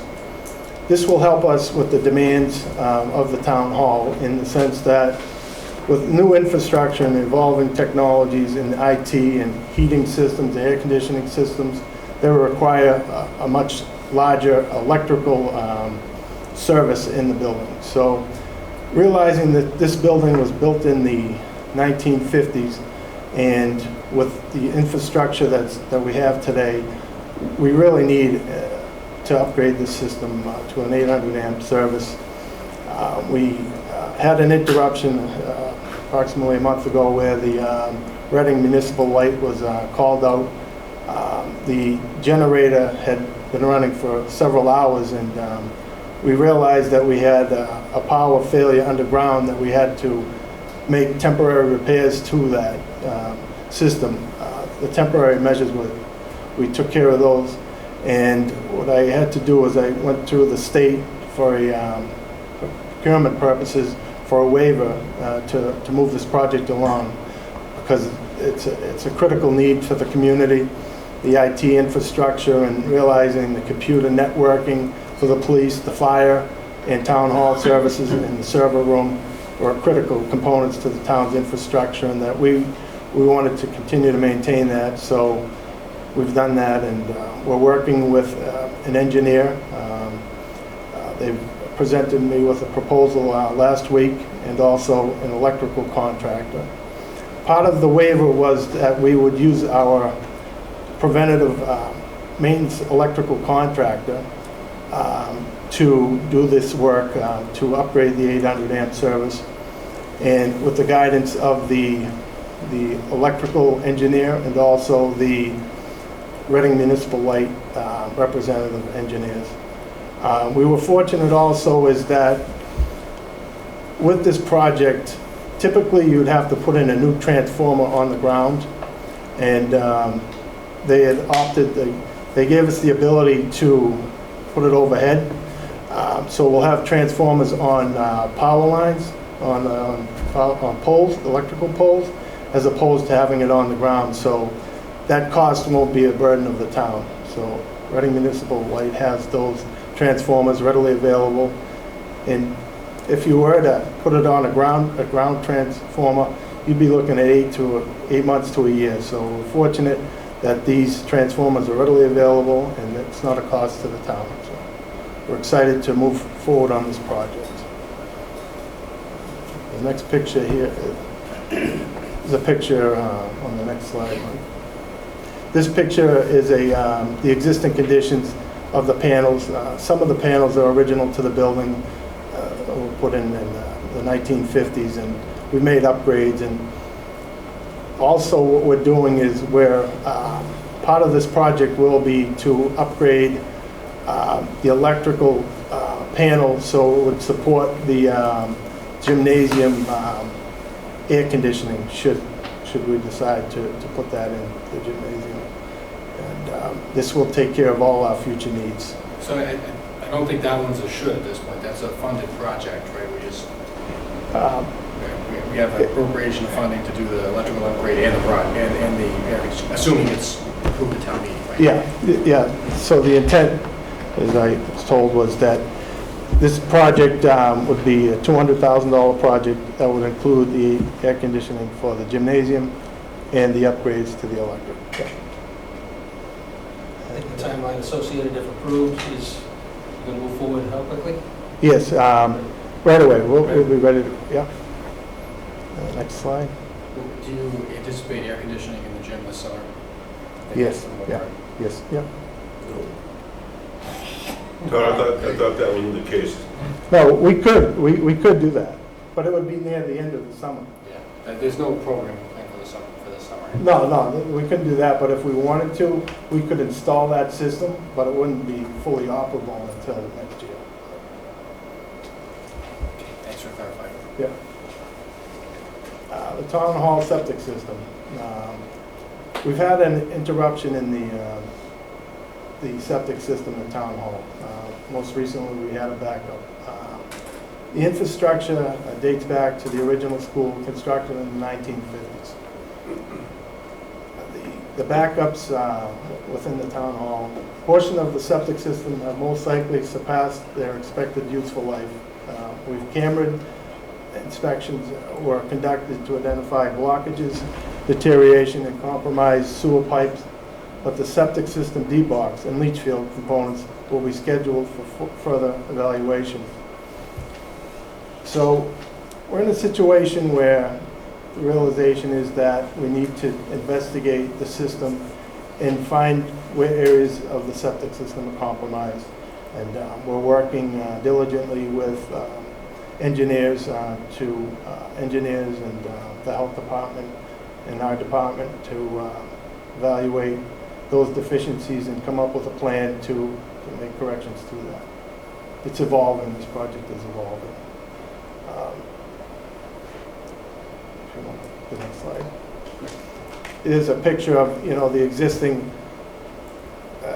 this is one of the covers, and what it is we know that we have a problem in this area, and and we've had to pump this system out more regularly than in the past, and we're evaluating the system, and we hope to have some answers in the short term. That's what we're Are we looking for any money in June for this? Or are we going to wait till October? No, possibly.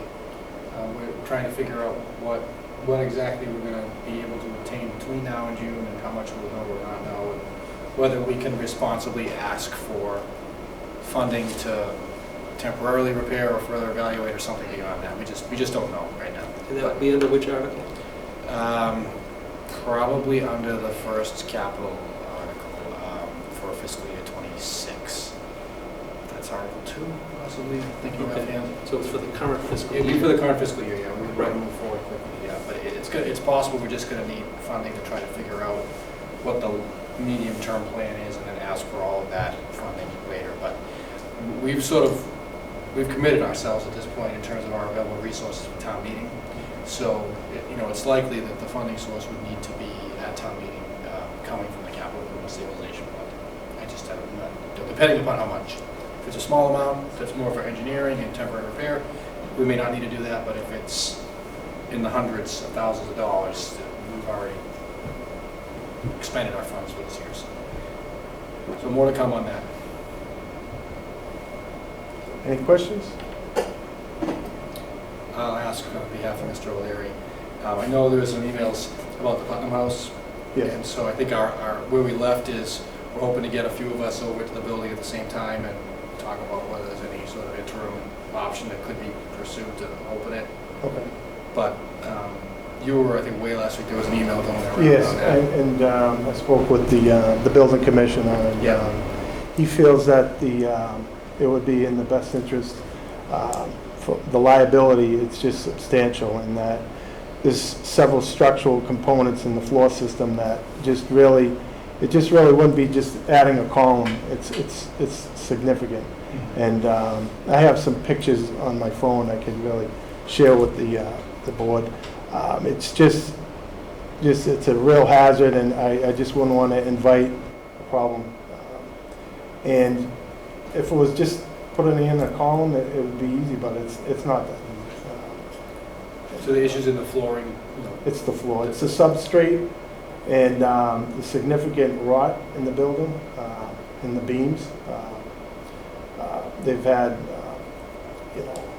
some termite damage to several of the beams, and just So we're going to have a structural engineer take a look at it yeah, sooner rather than later, or when? And again, yeah, we could do that. Yeah, do we have funding to have it looked at in light of the other pressures on the DPW budget at this point? we'd have to. I mean, we have to analyze our operating budget, but I think more so, probably a capital expenditure of sort of. So there is a capital project for this Yes. for only the urgent repairs, not for the roof, right? That's being Yes, the funded. structural repairs, there was an appropriation request for $35,000. That included the engineering services. And how much was the engineering services in that? 10,000. 10,000. Of the So we would need to find $35,000. we need to find $10,000 to expedite the engineering. That's what I anticipate the cost to be. Okay. All right, so you guys can talk with the finance director about how that might possibly be funded before. Yeah. I mean, that's a fiscal year 27 project, right? Yes. So the funding will be available July 1st for the repair. I missed what building we were talking the about. Putnam Putnam House. House. Putnam House. Which has been closed. Which has been closed, so it's going to be closed for Memorial Day, we're worried about the Apple Festival, things of that nature, So there's some sort of structural engineer's going to take a look at it. Talk about some temporary things, fine, but if it's not feasible, at least we'll have a better idea of what needs to be done. New sewer, though.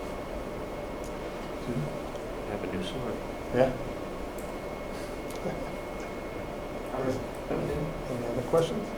No questions, I'll just make a quick comment, going back to the library, the HVAC system. Yeah. I hear you loud and clear about the challenges with the heat pumps.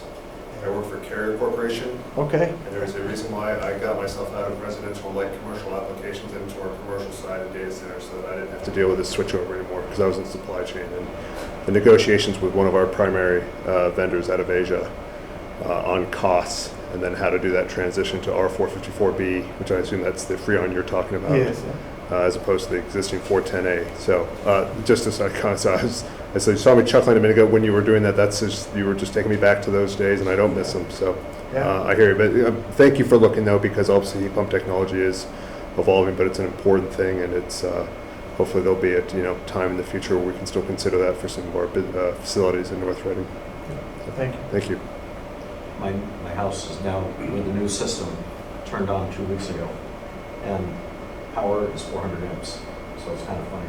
It takes as much power to run my house as it does this entire building. I know. Unbelievable. It's crazy. So, anyways, thank you. You're good. Thank you. All right, thanks for the update. That's very. Thank you. Mr. Chairman, comment from Mr. Massey. Oh, Thank you, sorry. Todd. Thank you, Todd. Great work. Todd? Yes. Because I'm learning names. What's your last name? Wokel, W-O-E-K-E-L. W-O-K-E-L. E-K-E-L. Wokel. Thank you. Thank you. Go on the trash recycling.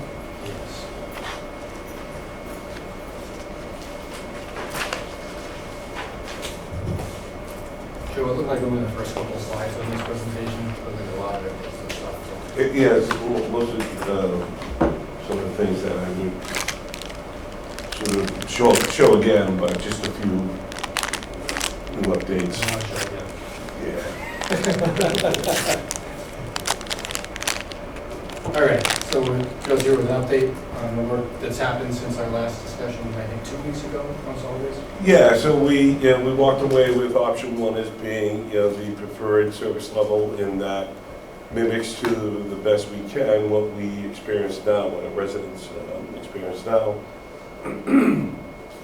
So just to recap, so going away with that information, I had a call with the contractor, and they were placing an order for the 96-gallon carts. There is a limited number of smaller carts. I think we talked about that as well. that we would have on order, and if there are residents that have difficulty handling the larger carts, that could be available just to ease with that. DPW is currently working with Town Council on contract language for the scope of services to be provided. So I've had a conference call with Town Administrator, legal counsel, and we'll continue to work with particular person from KP Law to finalize contract language. There is the availability of a second cart at a cost if a second cart is needed. We hope that most people will be able to manage their trash disposal and their recycling within the capacity of the 96 gallon carts. Obviously, with the increase in the cost of services, fees will need to go up. We talked about that. That's significant. Increases, I think, ranged about $535, if I'm not mistaken. And I recently reached out and had a presentation while meeting with the Sustainability Committee. So they have been notified of the program changes, and they have provided me some feedback on that. So we're moving forward with option one, the level service or similar service program. If you recall, that's a cost of $1,868,690. Again, it includes the weekly automated trash collection using 96 gallon carts, weekly automated recycling, curbside yard waste collection, spring and fall. There is curbside Christmas tree collections, January, curbside meter collections in the spring, curbside bulk items collected. Little change up there. It will be collected once weekly, but it needs to be scheduled by the residents. Same thing with CRTs. At no additional cost. At no additional cost. Excuse me. So CRT collections, there's same thing there. There's no additional cost, but it does need to be scheduled. I think what you'll see is white goods, which does come at a cost to the residents, will be collected at the same time as CRTs. In other words, they'll send one truck out to pick up both, just to be more efficient about that. Municipal school and trash and recycling collections will be paid by the town for those dumpster services, recycling services. Spring paper shredding event paid by the town. And we have various dumpsters at different locations, at DPWR and other locations, that will be dumped on call. And so we will have some cost for that. All total, the estimate that I have is $1,868,690 for our contract. And that'll vary a little bit, when we finalize, the contract language and the actual details of the service costs. So just going, I don't know if you had number one. So we talked about this before, but let's get to the fees. If you'd like to get to that. With that option one service level, we needed to get into a positive range. If you look at, the overall, revenue projections based on the users, based on, the fee in red above, we would come up with some revenues. Looking at maybe some other miscellaneous revenues, you could supplement from the stabilization fund, although there's not a lot of money in there. It could be a little bit to offset rising costs, but I think for the most part, we're looking at 535, I believe is the number. And that's our break even for the program we've chosen for option one. I think that's it. Yeah, so we have questions. I think the reality, we're just trying to keep at the forefront of the conversation that we're going through this process. We have our carts on order at this point. Mm-hmm. I know you mentioned the feedback from the Sustainability Committee. I think there was some disappointment with regard to the size of the carts for trash in the feedback that they provided, that, again, we have ordered these carts at this point in time. The volume is pretty close to what we have right now. Doesn't preclude us from continuing to encourage folks to recycle or increase the amount that they recycle, which will reduce tonnage despite the volume in the trash containers. Certainly nobody's required to fill the trash container each week. So we did want to pass that along. You're right. My question? For the existing barrels, are we going to have like, there's a lot of people going to be stuck with 2 or 3 barrels. We will have a day where we will have a dumpster or 2 or whatever it would require for barrels to be delivered, or barrels to be dropped off by residents who want to dispose of their barrels. So we'll have a rigid plastic dumpster. That'd be great. That includes the little green bins that we have for recycling. Yes. Which is now going from this to this, 96 gallons. But those bins have, Yeah. reuse, repurpose, those bins have Right, I good mean, utility. still leave it in the purposes. house and bring it out to the new trash barrel, Sure. the recycling barrel, yeah. My green barrel is held together by duct tape. Yeah. Because it's gone through. Wear and tear happens. It's More than a few politicians have been thrown around. So, but I've been hanging on for this. We bought a recycling bin and then we duct taped it the first before we put it out just to prevent. Oh, that was a good idea. Yeah. That was a really good Notify idea. it with green duct tape just so it all. And that's why you got elected, this forward thinking. Yeah, I take all the credit for it. It's not my work, I swear. Obviously more expensive, but I mean, comparatively speaking, this is great service. Get carts for free, we don't have to worry about that. I think it's a great solution. I think it's a great solution. Of course, they offer many amenities to take care of other things that we don't really need. So, I'm not sure exactly when we'll need to provide another update, but we're moving forward with all the language of the contract. Hope to get that implemented ASAP and be ready July 1 with. But that's going to be a pretty significant undertaking as far as distribution of the Yeah. barrels. It is, so, And then educating the public as to. exactly. So you'll hear, you'll see things happening. You'll probably get information in the mail or an email blast or something. But there'll be more information going out as we run things up a bit. I think our message right now will be our changes are coming, trying to get people acclimated to that. There's going to be a hearing on June 15th where we'll be asking you to approve the rate after the many discussions that we've had. The ability to get rid of bulk items is not going away. We want people to understand that. The volume that you're able to put curbside is not changing. It's changing by, I guess, 4 gallons per week. Right. The change is if you have a bulk item, you have to call to schedule for it to be picked up, but there won't be a cost for it. It's going to be if someone has a side chair that they want to put out, now they just put up curbside. Now they're going to have to call for it. And if it's a small little chair or a regular big chair, it's all the same. Yes. It's still a bulk item. Yep. It doesn't go in the barrel It doesn't go in a barrel. or an overflow bag.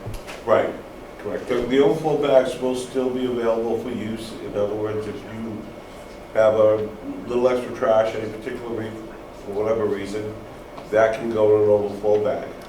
Now, are the overflow bags that people already own the same ones they're going to be able to use, or is it going to be something new? They'll be the same bags, nothing will So change. if someone with that. has some on hand now, Correct. they can continue to use those. Somebody actually asked me that over the weekend. I said, I don't know. Same bags. If it happens occasionally, yeah, those bags are great to take care of that. And if it's happening consistently, that you think you may want a second barrel, we'd like to see you wait it out for a month or so and see what your real. But for the use- second bag Mhm. that they put out, how is that going to be picked up? Yeah. So unfortunately, the driver will have to get out of the car, maybe bounce it on the car or something to that effect. All right, so they will pick it Yeah, up the same but day. they obviously for efficiency would rather not. Right. So that's when you've got to weigh in on, really should it be a second cart to this household because they're consistently throwing out more than 98 gallons of trash. But as long as they're recycling 98 gallons of recyclables, maybe it's just a large family and that's just how it is. But they're not recycling and they're throwing out, 298 gallons of trash, something's wrong there. And obviously we want to see some behaviors towards recycling more, But for those people that have them now, put it out with the trash, and of course this will all be explained anyway. Yep. Okay. Again, somebody asked me this weekend, as I was saying, this is what was coming. Well, I've got some of these bags, these extra bags. The bag will still be, and if there is some change in the future, then we'll announce that, and there'll be, plenty of time to sort of have those bags used and all. Okay, great, thank you. And it's just the totes, sorry, you call them carts, I call them totes, but I think they're the same thing. Same thing. They would be distributed to residents' homes by the vendor? So it's owned by the vendor. They're labeled with the town of North Reading. So they are to stay with the property if the property is sold. And if they're damaged, there will be a system of repairing and replacing the cart. We'll have spare carts swapped out. Those carts will most likely just be repaired, at convenience of either the contractor or the Department of Public Works. But it'll go back into the system for reuse. Thank you. Welcome. Any comments from Mr. Messing? I'm good, thank you. Okay, thank you. All right. Good. Thank you very much. Thank you, Joe. Yes, thank you, Joe. It'd be nice to cross this one off the list. Yeah. Okay, next one is State Community One Stop for Growth Grant Program. Nick, was that you? So Danielle is here. She's been waiting patiently. And Danielle, I just made you a co-host, so you may be able to unmute yourself now. Yes, did that work? Yes, it did. So, That is our financial planner. All right, top planner. and Danielle, bear with me 1 second while I Sure. find the information together. Daniel, you've been here about 10 years, is that what I say that? More. Do you mean tonight? Oh, no. Good job. 13, actually. 13, wow, okay. There you go. So tonight feels like 10 years, I get it.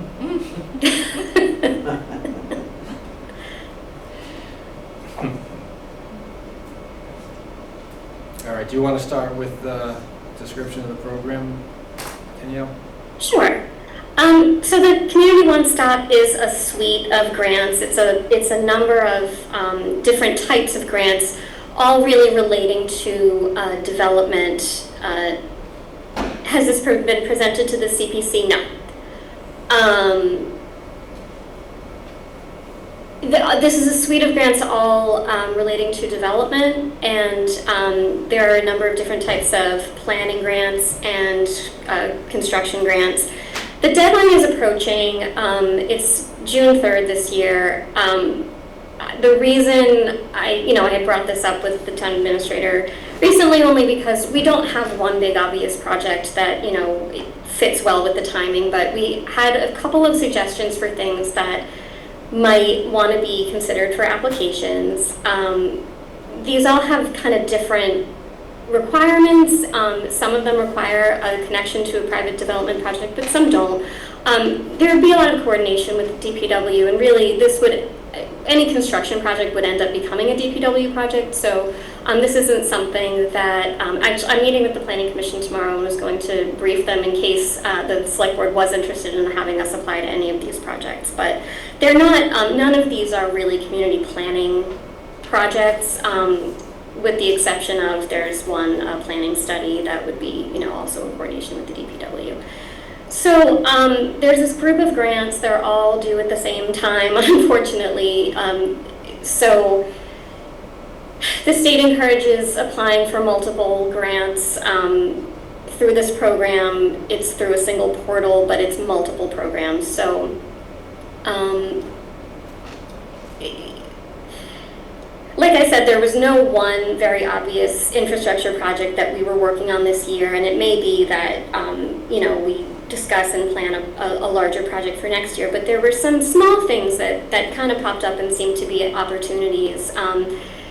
One, we do have access to this suite of grants, and several of them are related to where we already have housing or where there would be more housing. In this case, we already have housing development here.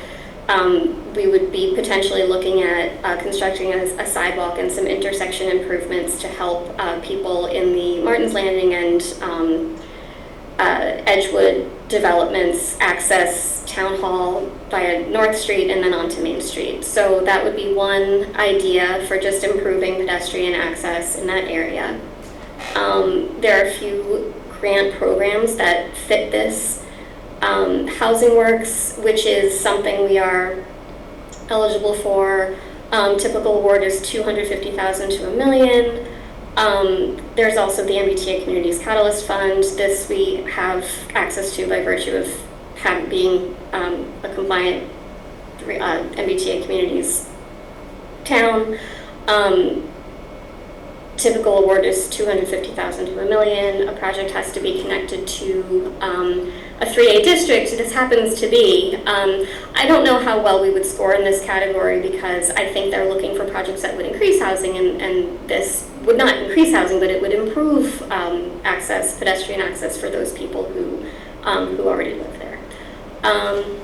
We often see people walking in that area where there really is not safe access to try to get to North Street. Other projects we had in mind potentially for the MassWorks program would be an intersection improvement and filling in some of the sidewalk gaps that exist on Main Street near Walmart. Walmart is undergoing permitting for a huge expansion.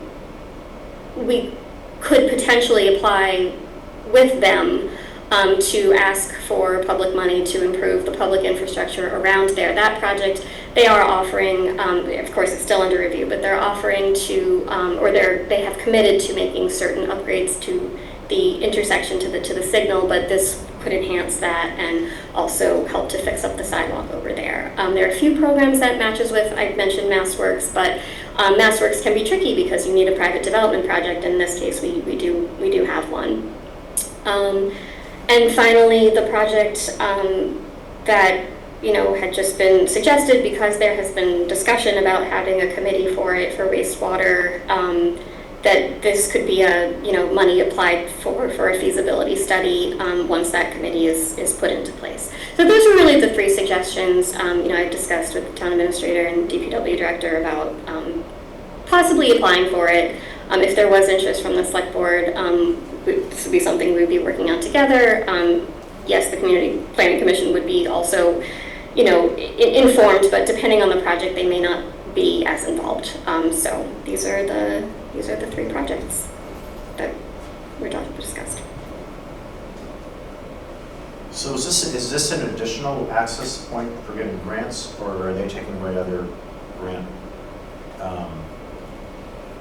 portals, I guess, in place of this? It's a consolidation that occurred a few years ago. Okay. They took multiple grants and sort of moved them all under the same umbrella. Put them all together. But I'm not aware of any that were eliminated in that process, or if they were not integrated here, they're still standalone. Danielle, unless you have something different than that. No, I don't know if any that have been eliminated. These are all the state grants that are mostly the ones that are development focused. There are other grants that come around at different times that are less development focused. But this one is the group of grants that are mostly focused on private development, public infrastructure money, all kind of in the interest of seeing commercial and residential, or one or the other or both development. I didn't see on the slide 8. Is the next slide, Michael, talks about the wastewater? The other two projects, right? Yeah, there's two of the projects. I don't know. There's a project right there. So this is sidewalks on Main Street, Project 2, in the vicinity of basically the Walmart Plaza. Right. And then Project 3 is a more general feasibility study for wastewater, which we did take advantage of in advance of the larger wastewater project in 2021, 2022, I believe. And obviously that project didn't move forward, so this would be an adjusted project scope for a smaller system focused on Main Street. Yeah, I just think this in particular, or specifically, is timely, particularly because we're talking about 97 Main Street and information that we already have from previous studies as to the feasibility of utilizing that particular parcel, and in light of what is and is not happening in that section of Route 28 on Main Street. If you're talking, we already rezoned a section from Winter Street to Lowell Street where nothing has occurred because of the lack of wastewater treatment. We have underutilized parcels that we're also talking about for potential sites for a fire station. And again, the fire station is only going to go on one site. But those parcels are still going to be remaining. And we did have some offline discussion when we were talking about the other project with Walmart developers and their interest in wastewater treatment too. And they've had problems on site there for years. So I think it's rather timely, specifically to the wastewater project. And again, the expansion of sidewalk access, particularly in light of the development that's taken place in Lowell Street over the years, and the lack of sidewalks. It's pretty bad. It's needed. Again, we haven't done a very good job of promoting the future development of the existing development, what we have, and linking it to Lowell Street, whether it be Edgewood or Martin's Landing. We can put 1,000 units there, 900 and some odd units, over 900 units there with limited pedestrian access, safe access to Main Street. I think that should get some prioritization moving forward. So again, what you've identified, Danielle, is right on target. And I, for one, would endorse whatever we need for endorsements. What you already need for endorsements from us, you certainly have my support, and I appreciate you identifying them and locating which grant programs we might be eligible for, and look forward to suggestions and guidance from you through the town administrator as to how we can proceed. So, it's a very nice thing. Looks good to me. No questions from you on this one? Okay. Mr. Massey, any questions, comments?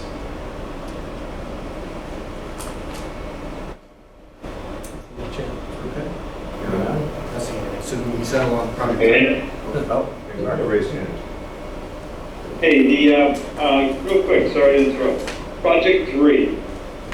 Can you pop that back up on the screen if you don't mind, share screen? Sure thing. I think you're gonna know where I'm going with this when, similar to my recent comment about Main Street getting paid. So, Project 3. Project must be completed within 3 full fiscal years of award. Awards will be made October 2026. So, we just spoke about Main Street getting paid. You can't open it up for 5 years.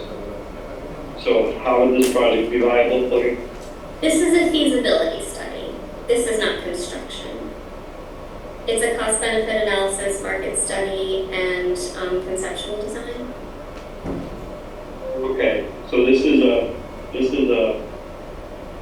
$100,000 to $500,000 feasibility study. I don't know what the budget would be for it. We haven't even talked about that. I would need to work with the DPW to figure out. I mean, this isn't my project proposal. This is something I'm hearing is interesting. So, I don't think it's a terrible idea for you to fund if we can get a grant. I just wanted to point out that Main Street getting paid is definitely a factor to consider. And in the timeline that we'll have to open that up. I wouldn't anticipate construction within 3 years, but I mean, this was just a study. No, thank you.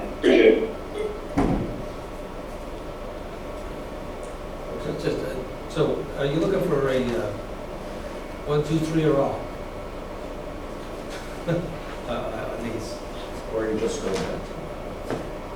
I think we're looking for one. You're looking for one? Danielle? We can apply for 3 if we want to. We can really apply for as much as we want. And then they can tell us what they are and aren't willing to fund and how much money they're willing to give us. Are you comfortable with us working on 3 applications in the timeline that's before us? Thinking about what's involved with these projects? I'm so sorry. I'm sorry. I didn't hear that. Are you okay with working on 3 applications between now and June 3rd, you said? If I have help from the DPW to figure out cost estimates, then sure. I mean, I'm happy to do the grant writing part of it, but I by no means know what the project scope would be all on my own. You know, and honestly, we probably would just do the best we could. If we are, it's very late in the year to be even really talking about it, but the deadline was approaching. We hadn't really come up with anything, and so, you know, kind of thought if we could manage it, it would be nice to be able to submit an application to try to get something. Otherwise, I think we would just plan for next year, but I'm certainly willing to try. So I guess what I would ask is, we can certainly work to try to submit 3, but if we had to pick one that we really want to get in, number 3. Could you go back to the list again? We don't have that in front of us. I vote number 1. So it's 2 sidewalks in there. So it's Main Street, Lower Road, North Street sidewalk.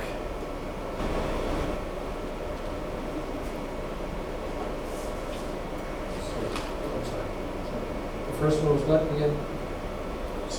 Sidewalk at Lower Road, North Street area. Like Lower Road. What are we doing now with the reconstruction of the?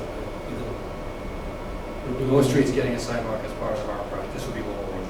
Right, so it would be Lower Road. Okay, so North Street's getting a sidewalk to Main Street? From the town hall to Lower Road. So not from town hall to Main Street? It's already there. It's already, it is. It is? On North Street, yes. From the town hall to Main Street. On the westbound side. All right, so that's good. So Hey, we've already. Mr. Chairman? Hold on 1 second. So project 1 is going to be completed in? Correct? No, North Street sidewalk. North Street, but not Lower Road. And again, Lower Road would go from the Martin's Landing, Edgewood entrance. So, Danielle? Yes? Do you have the exact limits of that? Because I don't want to mess it up. I'm sorry, the exact what? The limits of the Lower Road project? No. I don't, I'm sorry, it was really just a concept. I'd have to work with, Okay, and you know, then DPW project to 2? figure out what would make sense. Project 2 is, again, which sidewalks? Some of the gap areas on Main Street, that would be, oh, I'm sorry, you asked about the limits for the previous sidewalk. I'm sorry, I'm having a hard time hearing. I had a rough estimate from where to where, but it wasn't as exact. Is that what you were asking? Yes. Where on North Street and Little Road? Yes. I'm sorry, can you scroll back up? Or actually, I can just open my own. Mr. Chairman, I may be able to speak to it. Danielle, you might be able to refresh your memory. The sidewalk that a few of the board members supported to take by eminent domain was last year was in front of Benevento's. That sidewalk right now is a sidewalk that leads to nowhere. It is definitely a safety hazard because you're directing traffic to nowhere. I think probably the gaps here would be connecting that sidewalk to that intersection with a crosswalk to get to Mullen Park, which then you'd be in the driveway or the parking lot, which would get you access to Edgewood. Exactly, yes, thank you. You're welcome. But that, just for the board to consider, that sidewalk that, I didn't support to take by eminent domain, but a couple of people here did. That sidewalk is a safety hazard that leads to nowhere. But that's going to be connected and corrected with the North Street project, my understanding is. I'll look to the DPW director. So the North Street sidewalk. Well, I'm just saying, Steve, that makes it our problem, not Benevento's problem. No, I'm not worried about that. What's going to be reconstructed and built here on North Street is from Lowell Road all the way in front of Town Hall, which already connects now to Main Street. So as far as that small portion that in front of Benevento's new property on North Street, it's going to be connected. It will be. It will. So this portion of the project as outlined here is going to be taken care of anyway. So the section of north, when we do the North Street paving project, we're also going to be doing some sidewalk work that would continue across Town Hall, wherever we are here. And then Up to where it is on, coming down from the top of the hill on North Street, from Main Street.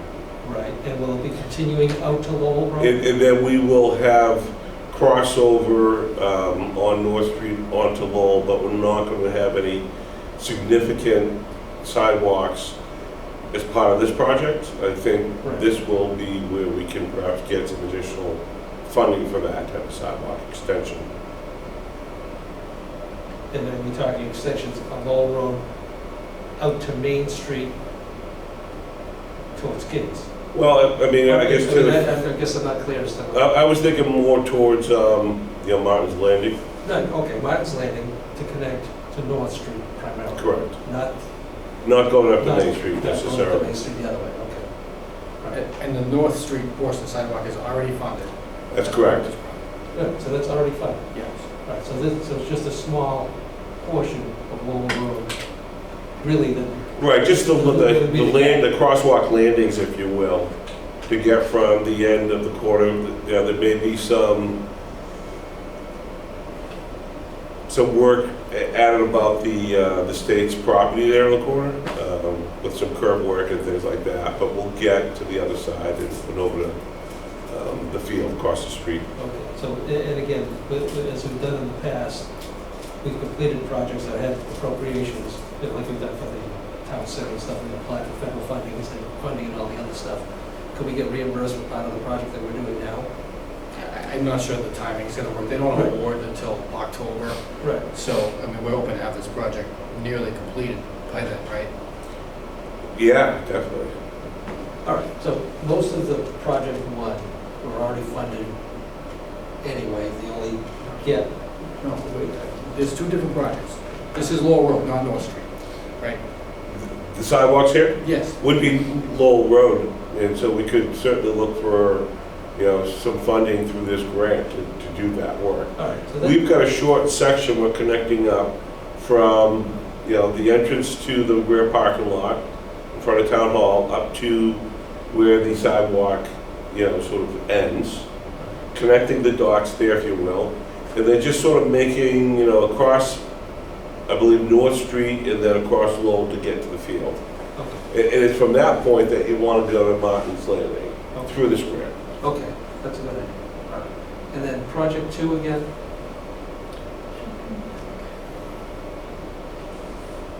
Project two would be to fill in some of the sidewalk gaps around Walmart. It extends, there's an area from around the postal facility to 90 Main Street, and intersection improvements also. That's one of the areas around Main Street where sidewalk is missing on one side. And Walmart is, again, it always works better for state funding if you're partnering with private enterprise. And as part of their site plan review. So for the MassWorks project in particular, you do need a private development project. You have to just show a connection to something, some private development that's happening, where the public infrastructure money would enhance that project. And so this would be a pretty good connection to the Walmart expansion. Okay. Thank you. Yeah, so that would be great. That would probably, again, from a timing standpoint, it's timely because of what's happening with Walmart. It's just a question of whether or not you, Danielle, and DPW can coordinate something to get to Mass Works? I mean, we just do our best and see if we get it, and if we don't get it, then there's always next year. And I think with the timing of the permitting and the construction of the Walmart project, I think next year could also be an option. You know, just do the best we can, that's all. And then there's another period where, you know, if we were selected for this project, there would be, you know, there's a scoping and contracting period where you really refine the project. So I think it's worth a try. Yes. Okay. Yeah, I concur. And as far as the wastewater treatment thing, my only concern is the timing. It's going to June 1st town meeting, which will determine our ability to utilize 97 Main Street for wastewater treatment facility. If we're successful, then this would be... I wouldn't recommend mentioning any private development project for this. It's not a requirement. Correct. No, I'm not talking about private development, but I'm talking about town But meeting. this part is pre-development, right, exactly. Correct. And where we don't know what's happening with that property, I would hesitate to put anything like that in an application, because usually when you mention a private development in an application, they expect a letter from the owner of that property. So I don't think we're there yet, No, we're but that not there. doesn't mean that we couldn't ask for, you know, pre-development type, not for that property in, you know, specifically, but it's possible that the results of the study would give us good information. I mean, I don't know, this is just something that I suggested because I understand that we were looking at possibility of putting together a committee and thought that this could help to guide the work. I didn't really have any particular project in mind. I think all three are really very feasible for give it your best shot type thing. I think the one with Walmart was probably the easiest one to partner to get some Mass Works funds. And I think just the connection from North Street to Edgewood and Martin's Landing, again, is something that in conjunction with what we're already doing, if you can give it your best shot, and if Mr. Parisi thinks that you can give enough assistance to do that, we should. We'll do our best. Huh? We'll do our best. I'm on board for all three. And again, as far as the likelihood of feasibility, in conjunction with what we're doing on North Street already for Lowell Street and Walmart are the two. The other one's more of a, let's get it in the queue and get it in front of them. Just give that a shot. I agree. So again, thank you for. I'm sorry it's so late in the year. I don't know. I guess why we haven't talked about it sooner. Talking about it now is better than not talking about it at all. So I think you just give it your best shot. That's my opinion on all of them. Any questions or comments? Okay. Mr. Massey, you already said project one. Yes, I do. And I'm all for all three, and I think three is the highest priority. Look that helps. Okay, thank you. Thank you. Back. Danielle, thank you for sticking around. Thank you for bringing it forward. You're welcome. Okay, let's move on to select board policies. As he's still here, I will ask if the DPW director could just give an overview of the proposed replacement of the former buy recycle policy with a new sustainable purchasing policy? Yes, I will do my best, but there's been some changes that Mass DEP would like to, is requiring municipalities to adopt so that they stay eligible for the grants that they provide. So you may be familiar with, buy recycling policy, which was, sort of adopting a policy that says the town will do its best to buy products that are made from recycling material. Sending out an email notifying employees that that's, a policy of the select board, and annually we do that. We show proof to DEP, we do that, and we are eligible for the grants. So they have sort of increased the requirements to stay eligible for IDP funds and other SMRP grants that can do different things for your waste diversion projects or programs that you would like to implement. So again, June 1 adoption by, it could be at the level of the select board, it could be, you know, if you're a city of mayor, or it could be town meeting. But I think, you know, keeping it simple is probably what we have time for. But it is something that, you know, increases the requirements to the degree, in its language like, if at all possible, cost effectiveness and things like that. But it's looking for you to buy products that are sustainable, you know, and that you know, can be reused, repurposed, you know, all of those things that we'd all like to do if, you know, cost and time and you know, the availability was not an issue. But in procurement world, it's something that we can all strive for. Guidance is there to give, you know, employees, you know, information on, you know, what to do, what to buy. There's also some services too that would be more sustainable and preferable for, you know, procuring, or the state perhaps may even have some contracts that you can utilize for that purpose. All of these things are, you know, in a policy that the town, through its select board, could adopt, and I think the town administrator could actually send in or sign a letter to DEP saying that that policy was adopted. So I'm not sure if you had some of this information in advance, you've read it and are somewhat familiar, if you have questions. So I'll try to answer them. I guess I'm going to ask a larger question. I know we're trying to stay involved in everything we have. And so, Thanks, Rita. Is it, you know, by topic that you got involved in this, or how is this being administered overall? How is this being administered? Yeah. How are we going through all the policies we have? For this particular DEP policy? Or all of them?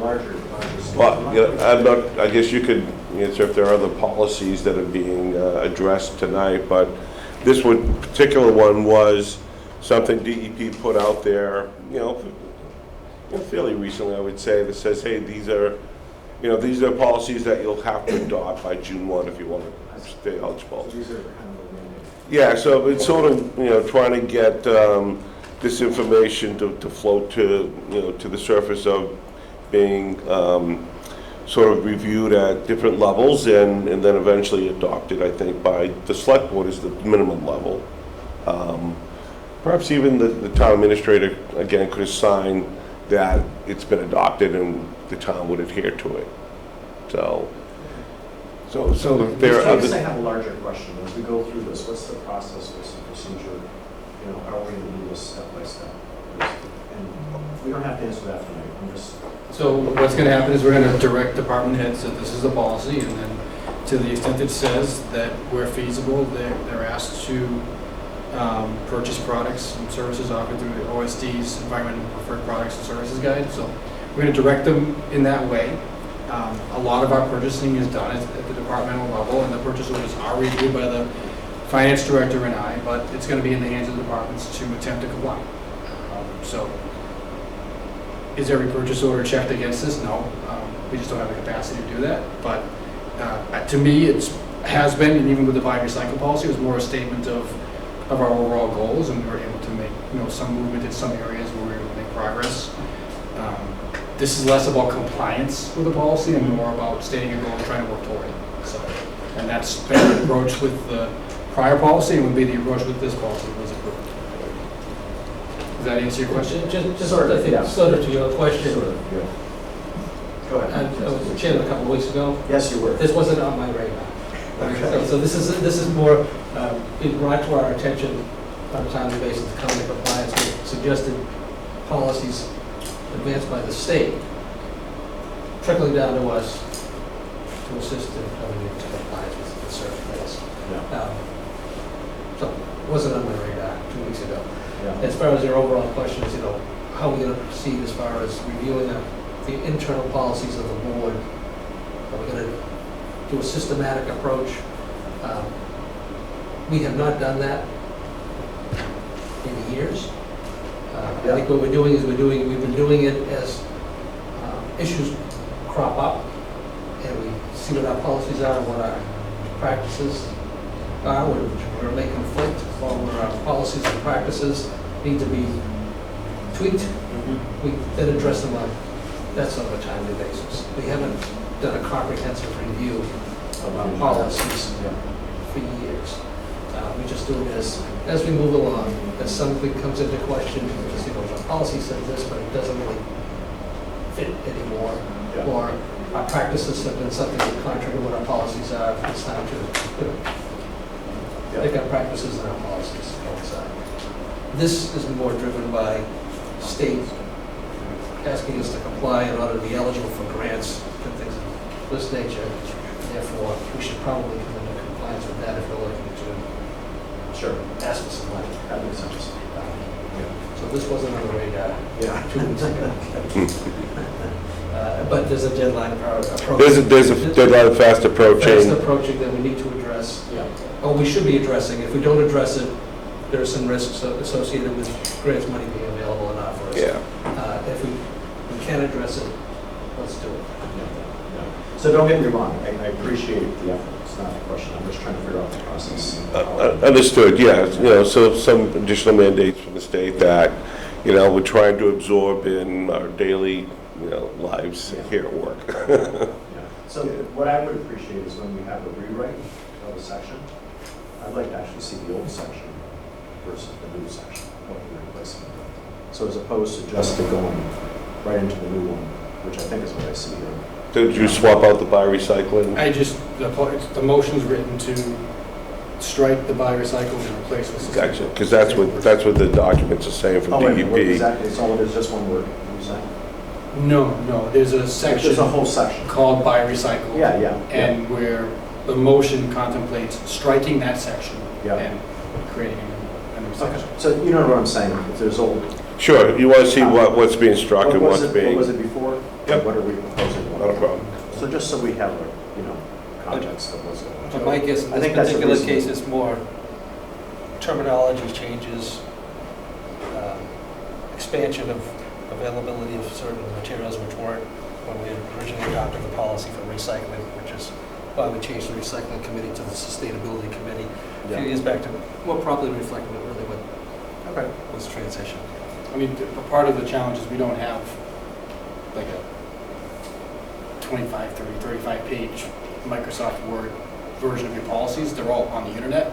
So to do that, we would have to create that and then amend it. But I understand the intent. Well, is that too hard? Is that just really hard to do, or is that? I'm not saying it's really hard to do. It's just an additional step. It isn't as if there's a policy book that we're working off. The policies are housed right on the internet, on the website. But we can copy them and we can show you. There's a way to do what you're asking. I don't want to ask for unreasonable stuff. I don't think it's unreasonable. No, I think it's just a matter of there's a step that we'll need to consider, and that's not really Joe's world. That's more my world in terms of okay, what's the policy now? How's it going to be changed? He's sitting there very nicely taking the feedback. It's not really his decision, it's mine. It's the way I present it to you guys. But I understand what you're saying. Okay. We could easily put here's the old policy, here's the new policy in the packet. Then you'd be able to work off that. That's straight ahead. I think that's just I think that'd be a great change. So I appreciate it. And I not to oversimplify it, but I think to Joe and I, it's we can debate the merits of it, whether we want to engage in it or not. Practically, it's to set an objective. It's not a requirement.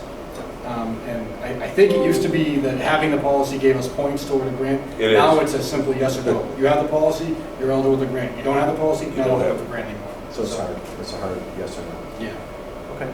And it's not huge money. A few $1,000s. It isn't, but having conversations with the sustainability committee, they have needs for those grant funds that can be met. Sure. So they're that's what active. They're doing stuff, they're so very we want to active. support them. Exactly. All right. So now, proceed. Whatever you want to do, however you want us to go through it. I mean, I read through it, I mean, it all makes sense to me. All makes sense to me, too. So unfortunately, when the motion's made, every word will be read of the policy. This is a good baptism through fire, Mr. Tyler, this whole evening here. And you're doing a fantastic job, by the way. Thank you. Well, you got me at the right time because I have a son who's just about to age out of me reading stories to him, but I've been doing it a lot for the last few years, so Good. my voice is strong. Shall I? Make your motion. Yeah, go ahead, yeah. Yeah.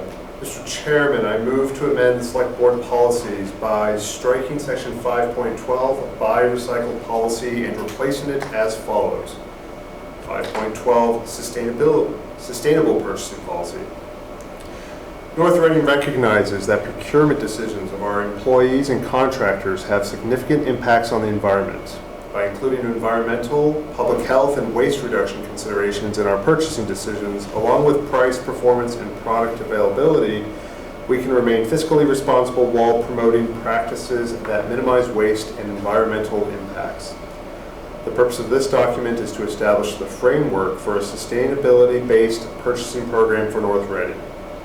Objectives of this policy include making purchasing decisions that 1. Minimize waste and prioritize reuse by identifying alternative options to new and single-use products and equipment. 2. Support recycling markets by purchasing products with post-consumer recycled content and that are recyclable after use. 3. Conserve natural resources such as energy and water. And 4. Minimize environmental impacts from pollution, greenhouse gases, and toxins, hazardous products. To meet the above goals, North Reading will, whenever feasible, purchase products and services offered through the Operational Services Division's Environmentally Preferable Products and Services Guide, prioritize donations and reuse before disposal of goods or equipment, and whenever possible, utilize the State Surplus Property Program, adhere to federal comprehensive procurement guidelines or other established criteria for minimum recycled content levels when purchasing office supplies, prioritize purchasing products that are durable, long-lasting, reusable, or refillable, and avoid purchasing single-use products. North Reading is committed to sustainable purchasing and empowers employees to be innovative and demonstrate leadership by considering environmental and public health benefits when making purchasing decisions. Second. Okay, motion by Mr. Tyler, second by Mr. O'Leary. Any further discussion? Yeah, I'm going to hide my So water use- bottle and I'll reuse it again. Oh, I'm here. Mr. Chairman, Yes, go ahead, Mr. Matt. can you hear me? Sorry. Yes, yeah. I vote no. I think a lot of those explanation. I agree, Charles is doing a great job. He actually said that very well, and I heard it very clearly. But all those things, all those initiatives cost way more money and give us less options in the market. So I am a no. Okay. And I'm just, Any further comment? yes, I'm strongly in favor of this proposal and policy because other than the cost that Mr. Massey is referring to, the cost for not doing it far more substantial to our environment, to our community, and our nation and the world. So it's a small price to pay to come into compliance with some of these things, and it's things that we should have been doing for years ago. So these initiatives that have been undertaken over the last several years are important, and I think as evidenced by what our sustainability committee here in North Reading has been doing, it's working, and I think we should play our small part here. And again, by coming into compliance with this and successfully adopting this policy, we will render ourselves eligible for grant program monies for the sustainability committee to continue their work. So I strongly endorse it. Okay, that's a yes. Mr. Tyler? Yes. Okay. Yes there. And I will note that it says to meet the above goals, North Reading will, whenever feasible, purchase products from the areas they say. So there is flexibility in here to go for what we may need to do, even if environmental concern is an only concern. So we do have discretion. So I vote yes. And Ms. Warren is absent, so that's it. Mr. Chair, just confirming, this is a select board policy that we're putting in, right? It's in the select board policies manual, yes. Okay, all right. We don't follow a lot of those, so I feel comfortable, but I'm still a no. Okay. Thank you. All right, thank you. All right, thank you very much. Moving on.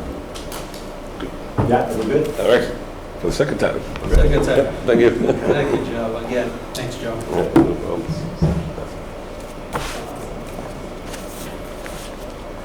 Social media policy? So we do not have a policy prepared for tonight, so. So just pass that one on. Okay, so we're moving on to town warrant. How many warrant articles? Put this on there in case there was any articles that the board wanted to revisit its recommendation on. I do not have any updates at this point in time, other than to comment that we are looking closely at, potential need for funding for the septic system here in the town hall, but I don't have any dollar amount, and I'm not seeking any further vote, so it's on there for that purpose. So how would you like to go through? There's no further review on my part that needs to take place. Okay. Well, I'll just comment that on Wednesday we are regrouping, and we're going to be going over Article 24, 25, 26, and 27, which is 97 Main Street, full taking, 97 Main Street, partial taking, or 84 and 86, or 73 and 75 Main Street.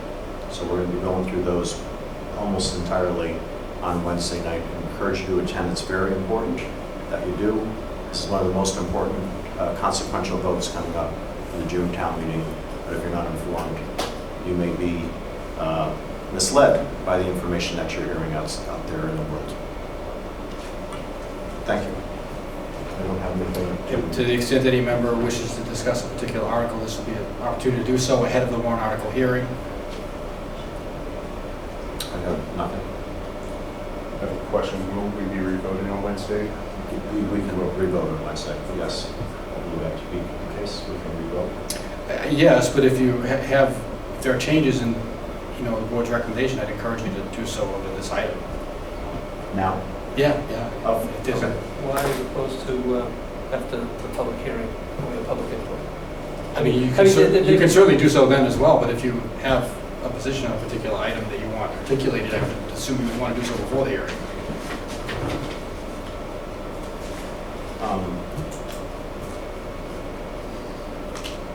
I'm okay to do that. Is there any reason why I shouldn't do that? Sometimes when you get public input, it might change your mind. It might change your mind on things. Oh, okay. In other words, that's the whole purpose of the public hearing, is first of all to disseminate the information that the proponents of it, that we have, with the citizens' petitions, they can too. Seeks public input. Yep. Discussion. Again, we've already made our recommendations for publication at the time of the printing of the warrant.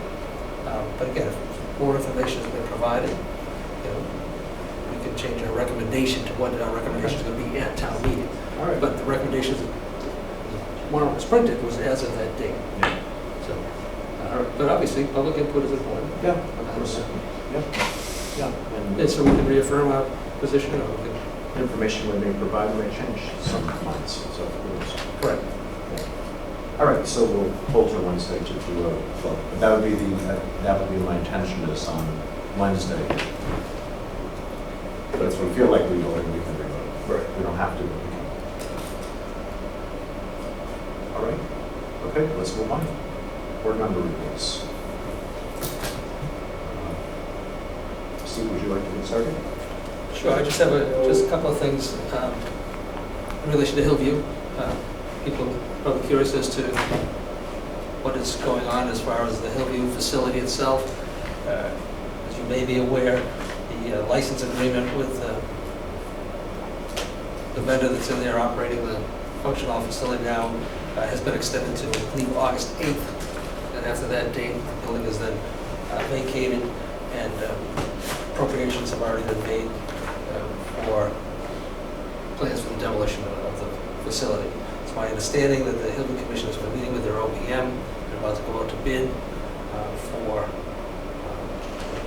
the demolition of the facility, and the timing of it would be after Labor Day. Additionally, discussing with their OPM future project plans for the pro shop and the deck area next to the pro shop, and again, building a small facility for themselves for the building commission office on the same site. Again, there's some updates that need to be made to the pro shop itself. That timing is, the building commission has been meeting with the OPM to look at specific plans for that project to be ready to come to October town weekend. So that's also, as far as the demolition, they're going to go out to bid shortly, and anticipate anytime after Labor Day is when it could occur, not until Labor Day. As far as the other project, which they will come to town meeting with, they'll have a plan developed in time for the October town meeting, so they'll be looking for a warrant article for the October town meeting warrant. So is that awesome? Okay, thank you. I'm speaking up for the, this is for the middle school reality fair, and we need volunteers. And so the fair is on May 29th, and it involves 7th graders who will go around to all the different tables, and the adults are providing information or giving them guidance as they go along. So Amy Luckowitz has told me that she has about 3 or 4 spots still open and is looking for volunteers to do that. It's fun to do. People who have done it feel really enriched. And if you have any thoughts at all about doing it, it'd be really, really wonderful. If you don't know how to get a hold of Amy Luckowitz, you can certainly write me and I will redirect you. I'm at rwallner@northreadingma.gov. That's 2 S's. I have to remind my wife of that all the time. She doesn't have my last name. That's it. That's all I have. Nick, do you have anything? Mr. Massey, do you have anything on your side? I'm good, thanks guys. Welcome, Charles. Okay, thank you. On to public comment. Did you go with Charles? I'm sorry, you said you're all set, right? Yeah, you're all set? For all the new business? Yeah. Tell us how much fun you're having already. Oh, I'm sorry.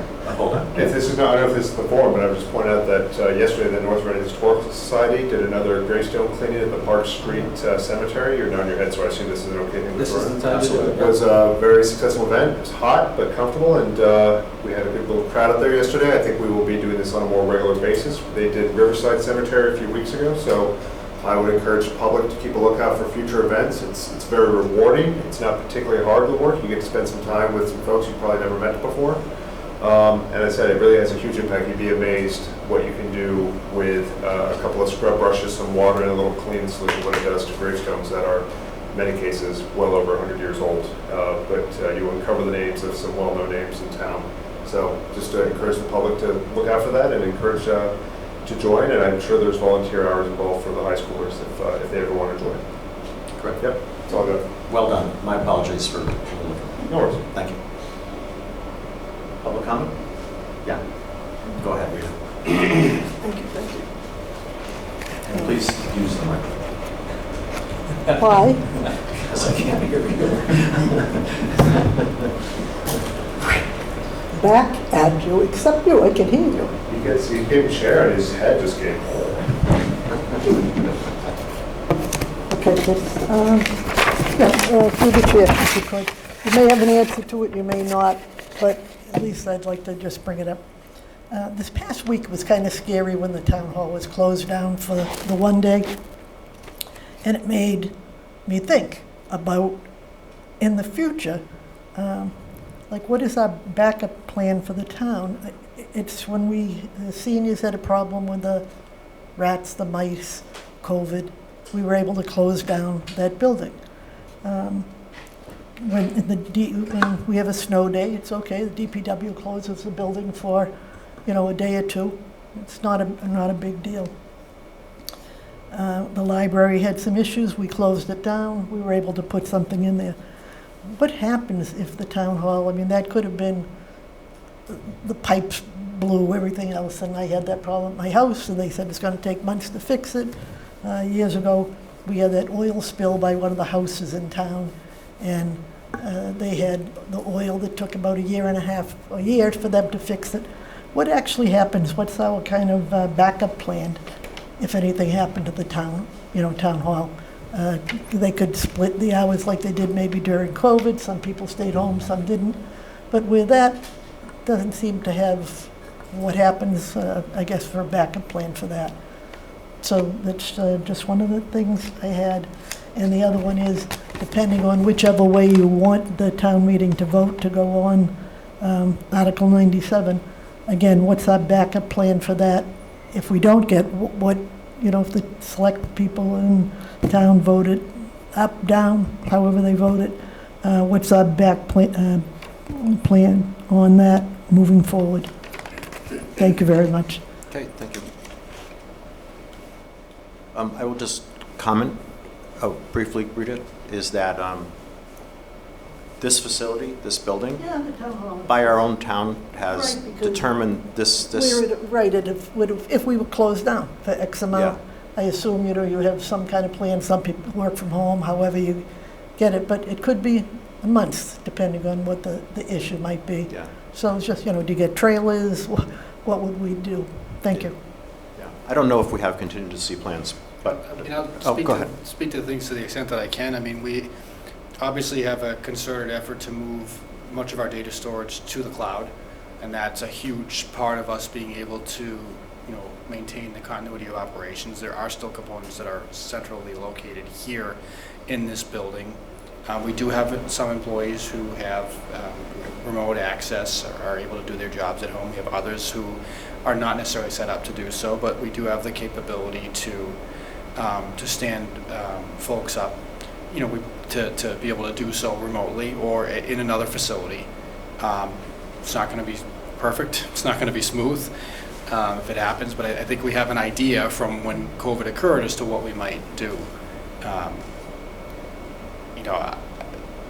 The lesson I took from, or am taking from, the town hall electrical and septic issues, again, two baseline utility issues that we're dealing with in this building, is the building is aged, yes, but we're asking more of the building than we have ever asked of it with the amount of programming that we're having here. I mean, to help the senior center, we are offering programming here, and we have pickleball nearly every night of the week, I think, at this point in time as well, with people in the building. And we're asking a lot of it, and it's responding and not well, unfortunately. So we have significant, facility needs that we've been talking about for a number of years, and they're coming to light. And if we were to have a catastrophic disruption, there would be impacts. There'd be impacts on all the employees. There'd be impacts on everybody in this room. There'd be impacts on businesses that come here for permitting. And yes, we have an idea of how we might figure things out, but there would be impacts for sure. And I think the backup plan is come Wednesday night. I think we'll have some answers, or at least we'll have some ideas. Mr. Mackey, please. Kevin Mackey, Adams Street. Actually, I'm glad to hear you say the importance of the public input. So I had this one request once before, and I'm going to ask it again, that if we could have 2 public comments, one in the beginning and one at the end. And if you had one in the beginning, the citizens could talk about the agenda items if they could give their opinions or their thoughts on an agenda item. And then if you had it at the end, they can then have a timely comment on what the board just discussed. And I think that would be an important thing to get some community engagement, especially after this last election when I know there's reasons why it went down, but there's always been an issue of citizens' involvement. And I think the more you engage them, the more participation they can have, I think the better outcome or the better involvement they'll have. So that's my request. Okay, thank you. Anyone else? Anyone else online? Even online? Not seeing anything online. No. All right, move on. Can I just confirm one thing, because I didn't hear? Is it Miss Mullen? Ms. Mullen. Rita Mullen. Rita Mullen? Yes. And I'm just realizing, because I was using Google Maps when we had the other projects up, so that is Rita Mullen Field, named after you. Yes. I lost weight that year, they thought I was dying. Gotcha.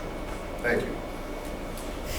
We met before at Kitty's, but you were across the room and I couldn't see quite as clearly. So nice to meet you, Barbara. Okay. Appointment Fire Station Building Committee. He's got it. He's got it. Who's got it? Charles has the motion. Ready for the motion? Yep. Mr. Chairman, I move to appoint the following individual to the Fire Station Building Committee for a term to expire December 31st, 2026. Donald Statz, Fire Chief. Tim Sutherland, School Committee. Second. Motion by Mr. Tyler and second by Mr. O'Leary. Any further discussion? We should roll call on that. Hearing none. We'll start with Mr. Tyler. I don't know if this is a typo, but I'm not listed as a voter on this one. It is. It's just a typo? It's a typo, yeah. All right. Aye. You have a vote, you can cast it. Actually, we should do roll call vote. Roll call vote, yes. Yeah. So you say Donald Statz, Timothy Sutherland. Say their names. Okay. Donald Statz, Timothy Sutherland. Got it. Mr. O'Leary. Donald Statz, Timothy Sutherland. Mr. Massey. In the queue there. Mr. Massey, are you with us? I'll pass. No, I don't see him there now, actually. Do you have anything? No, but I don't see him. You don't see him? And then Chair is Donald Statz, Fire Chief, and Tim Sutherland. Okay. Ms. Warren is absent, and Mr. Massey did not. What do I write? Just put I, or do I put roll call? How do I write this in? Yeah, I mean, you can you could just write their initials, DS and TS for each. Okay. Moving on to meeting minutes. And that's a motion.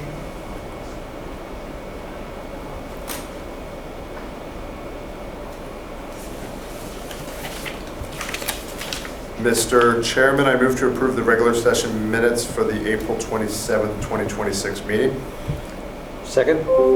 Motion by Mr. Tyler, seconded by Mr. O'Leary. Any further discussion? Do I abstain on this one since I was not present for the April 27th? You can vote for it. It's okay. It's okay to vote. Okay, hearing nothing else. Mr. Tyler? Aye. Mr. O'Leary? Aye. Mr. Massey? And I am aye. Mr. Massey is missing, as is Ms. Moore. The next motion, when you're set.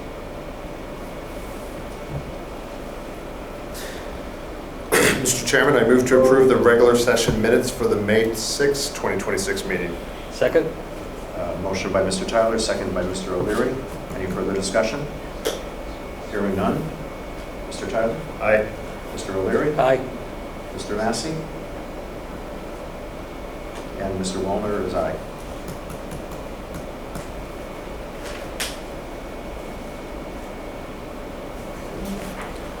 And we're going to go over select board meetings. Mr. Chairman, I move to adjourn. Oh, No, not yet. We got to do one more. We got a couple, we got two. Two more. Administrators report. We're ready to adjourn. Were we going backwards? Or So we're on number 19. Review, confirm select board meetings. Right? So, Mr. Chairman, through you, I put together a listing of meeting dates with Jen's help. So we have a warrant article hearing on Wednesday, May 20th, June town meeting on Monday, June 1st. We have What page is that in? it's page 4, agenda notes. Page 4, way up there. Thank you. June 1st, yeah. June 1st town meeting, June 15th will be the water rate and trash and recycling fee hearing. Then, according to our schedule, the next meeting would be July 6th, followed by July 20th. I will just note that I will be coming back from being out of town on July 6th, so meeting packet preparation may be a challenge for that particular date. July 20th, obviously we want to have everybody here if we're going to talk about changing it, so we can look further at that maybe at the next meeting. again, July 20th, then August 3rd and August 17th, with August 3rd being the deadline for the fall annual town meeting articles to be submitted. And then in September, it will be the week of September 7th, with the Monday being Labor Day. We are going to need to find an alternate date that week so we can sign the town meeting warrant for October and have time to have it printed and mailed. And then we would meet on September 21st, which would be the warrant article hearing for October town meeting. Then October town meeting is October 5th. It would be followed by the October 19th meeting. Then November would be the 2nd and the 16th. And December would be the 7th and the 21st. But I think it's November 2nd and the 16th. Yes. December, you said what, sorry? 7th and 21st. I think we should have further discussion when everybody's here regarding July 6th, the week of September 7th, and then also, possibly if we want to keep the 7th and 21st in December, or if we want to alter that at all. So. Sounds good. Okay, town administrator's report. Thank you. I do have a repeat of some items that I know folks are probably already familiar with, but I did want to just reference them. The first is that we have a grant application pending from the Land Utilization Committee for a 1,500-foot multi-use trail that would connect the Ipswich River Park with North Parish Park. There's a letter of support that Representative Jones submitted. This would be on town-owned land, running parallel to Park Street, connecting two municipally owned parks. It's a much shorter version of the much longer rail trail that was contemplated. And I know there was some outreach done to the handful of abutters to the route, but I believe there's a grant application that's pending at this point with the state, and we're awaiting the results of that application. I want to congratulate the 18 individuals who recently graduated from the North Reading Police Department's second annual Police Academy. We appreciate their participation and the effort of the department to run this a second time. While they're not Town of North Reading employees, I want to congratulate Reading Municipal Light Department's line workers, particularly Pat Fallon, Ray Melvin, and Rob Rubchnik, who earned the honors, top honors at the 18th Annual Northeast Public Power Association Line Workers Rodeo at Loon Mountain Resort. So they're not our employees, they work for the Town of Reading and they're RMLD, but they do service our community. We congratulate them. And I am not going to repeat the utility issues that we talked about already a couple of times, but we continue to deal with electrical and septic and drain issues here in the town hall, as you know. That concludes my report for tonight. I'll just add I had two people who were part of the academy, and they did some of the moves on me. Oh. They work actually pretty well, I have to say. So they were really giving high fives at what they learned. Awesome. And the nice thing is too is after you go, I guess you can go back and visit again and get a refresher, just part of the offering, and check in. So it was really well received, and the moves really worked. And it's Chief Zimmerman that we owe the thanks to. He prioritized doing this, made it a priority when he became chief, and so I want to thank him for that. All right. And Mr. Chairman, just before we adjourn, a couple of things that I failed to mention, and I apologize. One was the passing of Carol Angelo, who was a former employee of the fire department, administrative assistant, and served the town well, and been a long-time resident. She and her husband John recently passed away. Carol did, so we offer our condolences to her family and acknowledge again her public service. And additionally, we also had Joe DeCoco, who's a local long-time resident, graduated from North Reading High School, but worked for the Department of Public Works for a number of years. Suddenly passed away too just this past week. So I just want to acknowledge their passing, their public service, and offer our condolences to their families and friends. They had lots of family and lots of friends. Sorry, I forgot to mention that under old and new business, but two great public servants and great members of the community. We mourn their passing and their families. Thanks for bringing it up. Okay, I think we're all set to adjourn. Take two.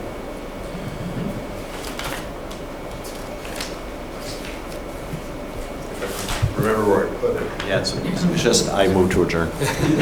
That was pretty simple. Mr. Chairman, I move to adjourn. I'll second that. All right, motion by Mr. Tyler, second by Mr. O'Leary. Any further discussion? Hearing none. Mr. Tyler? Aye. Mr. O'Leary? Aye. Mr. Massey? And Mr. Wallner is aye. Everybody have a good evening. Mr. Chairman, well done. See you Wednesday. Well done. First time. Did all right.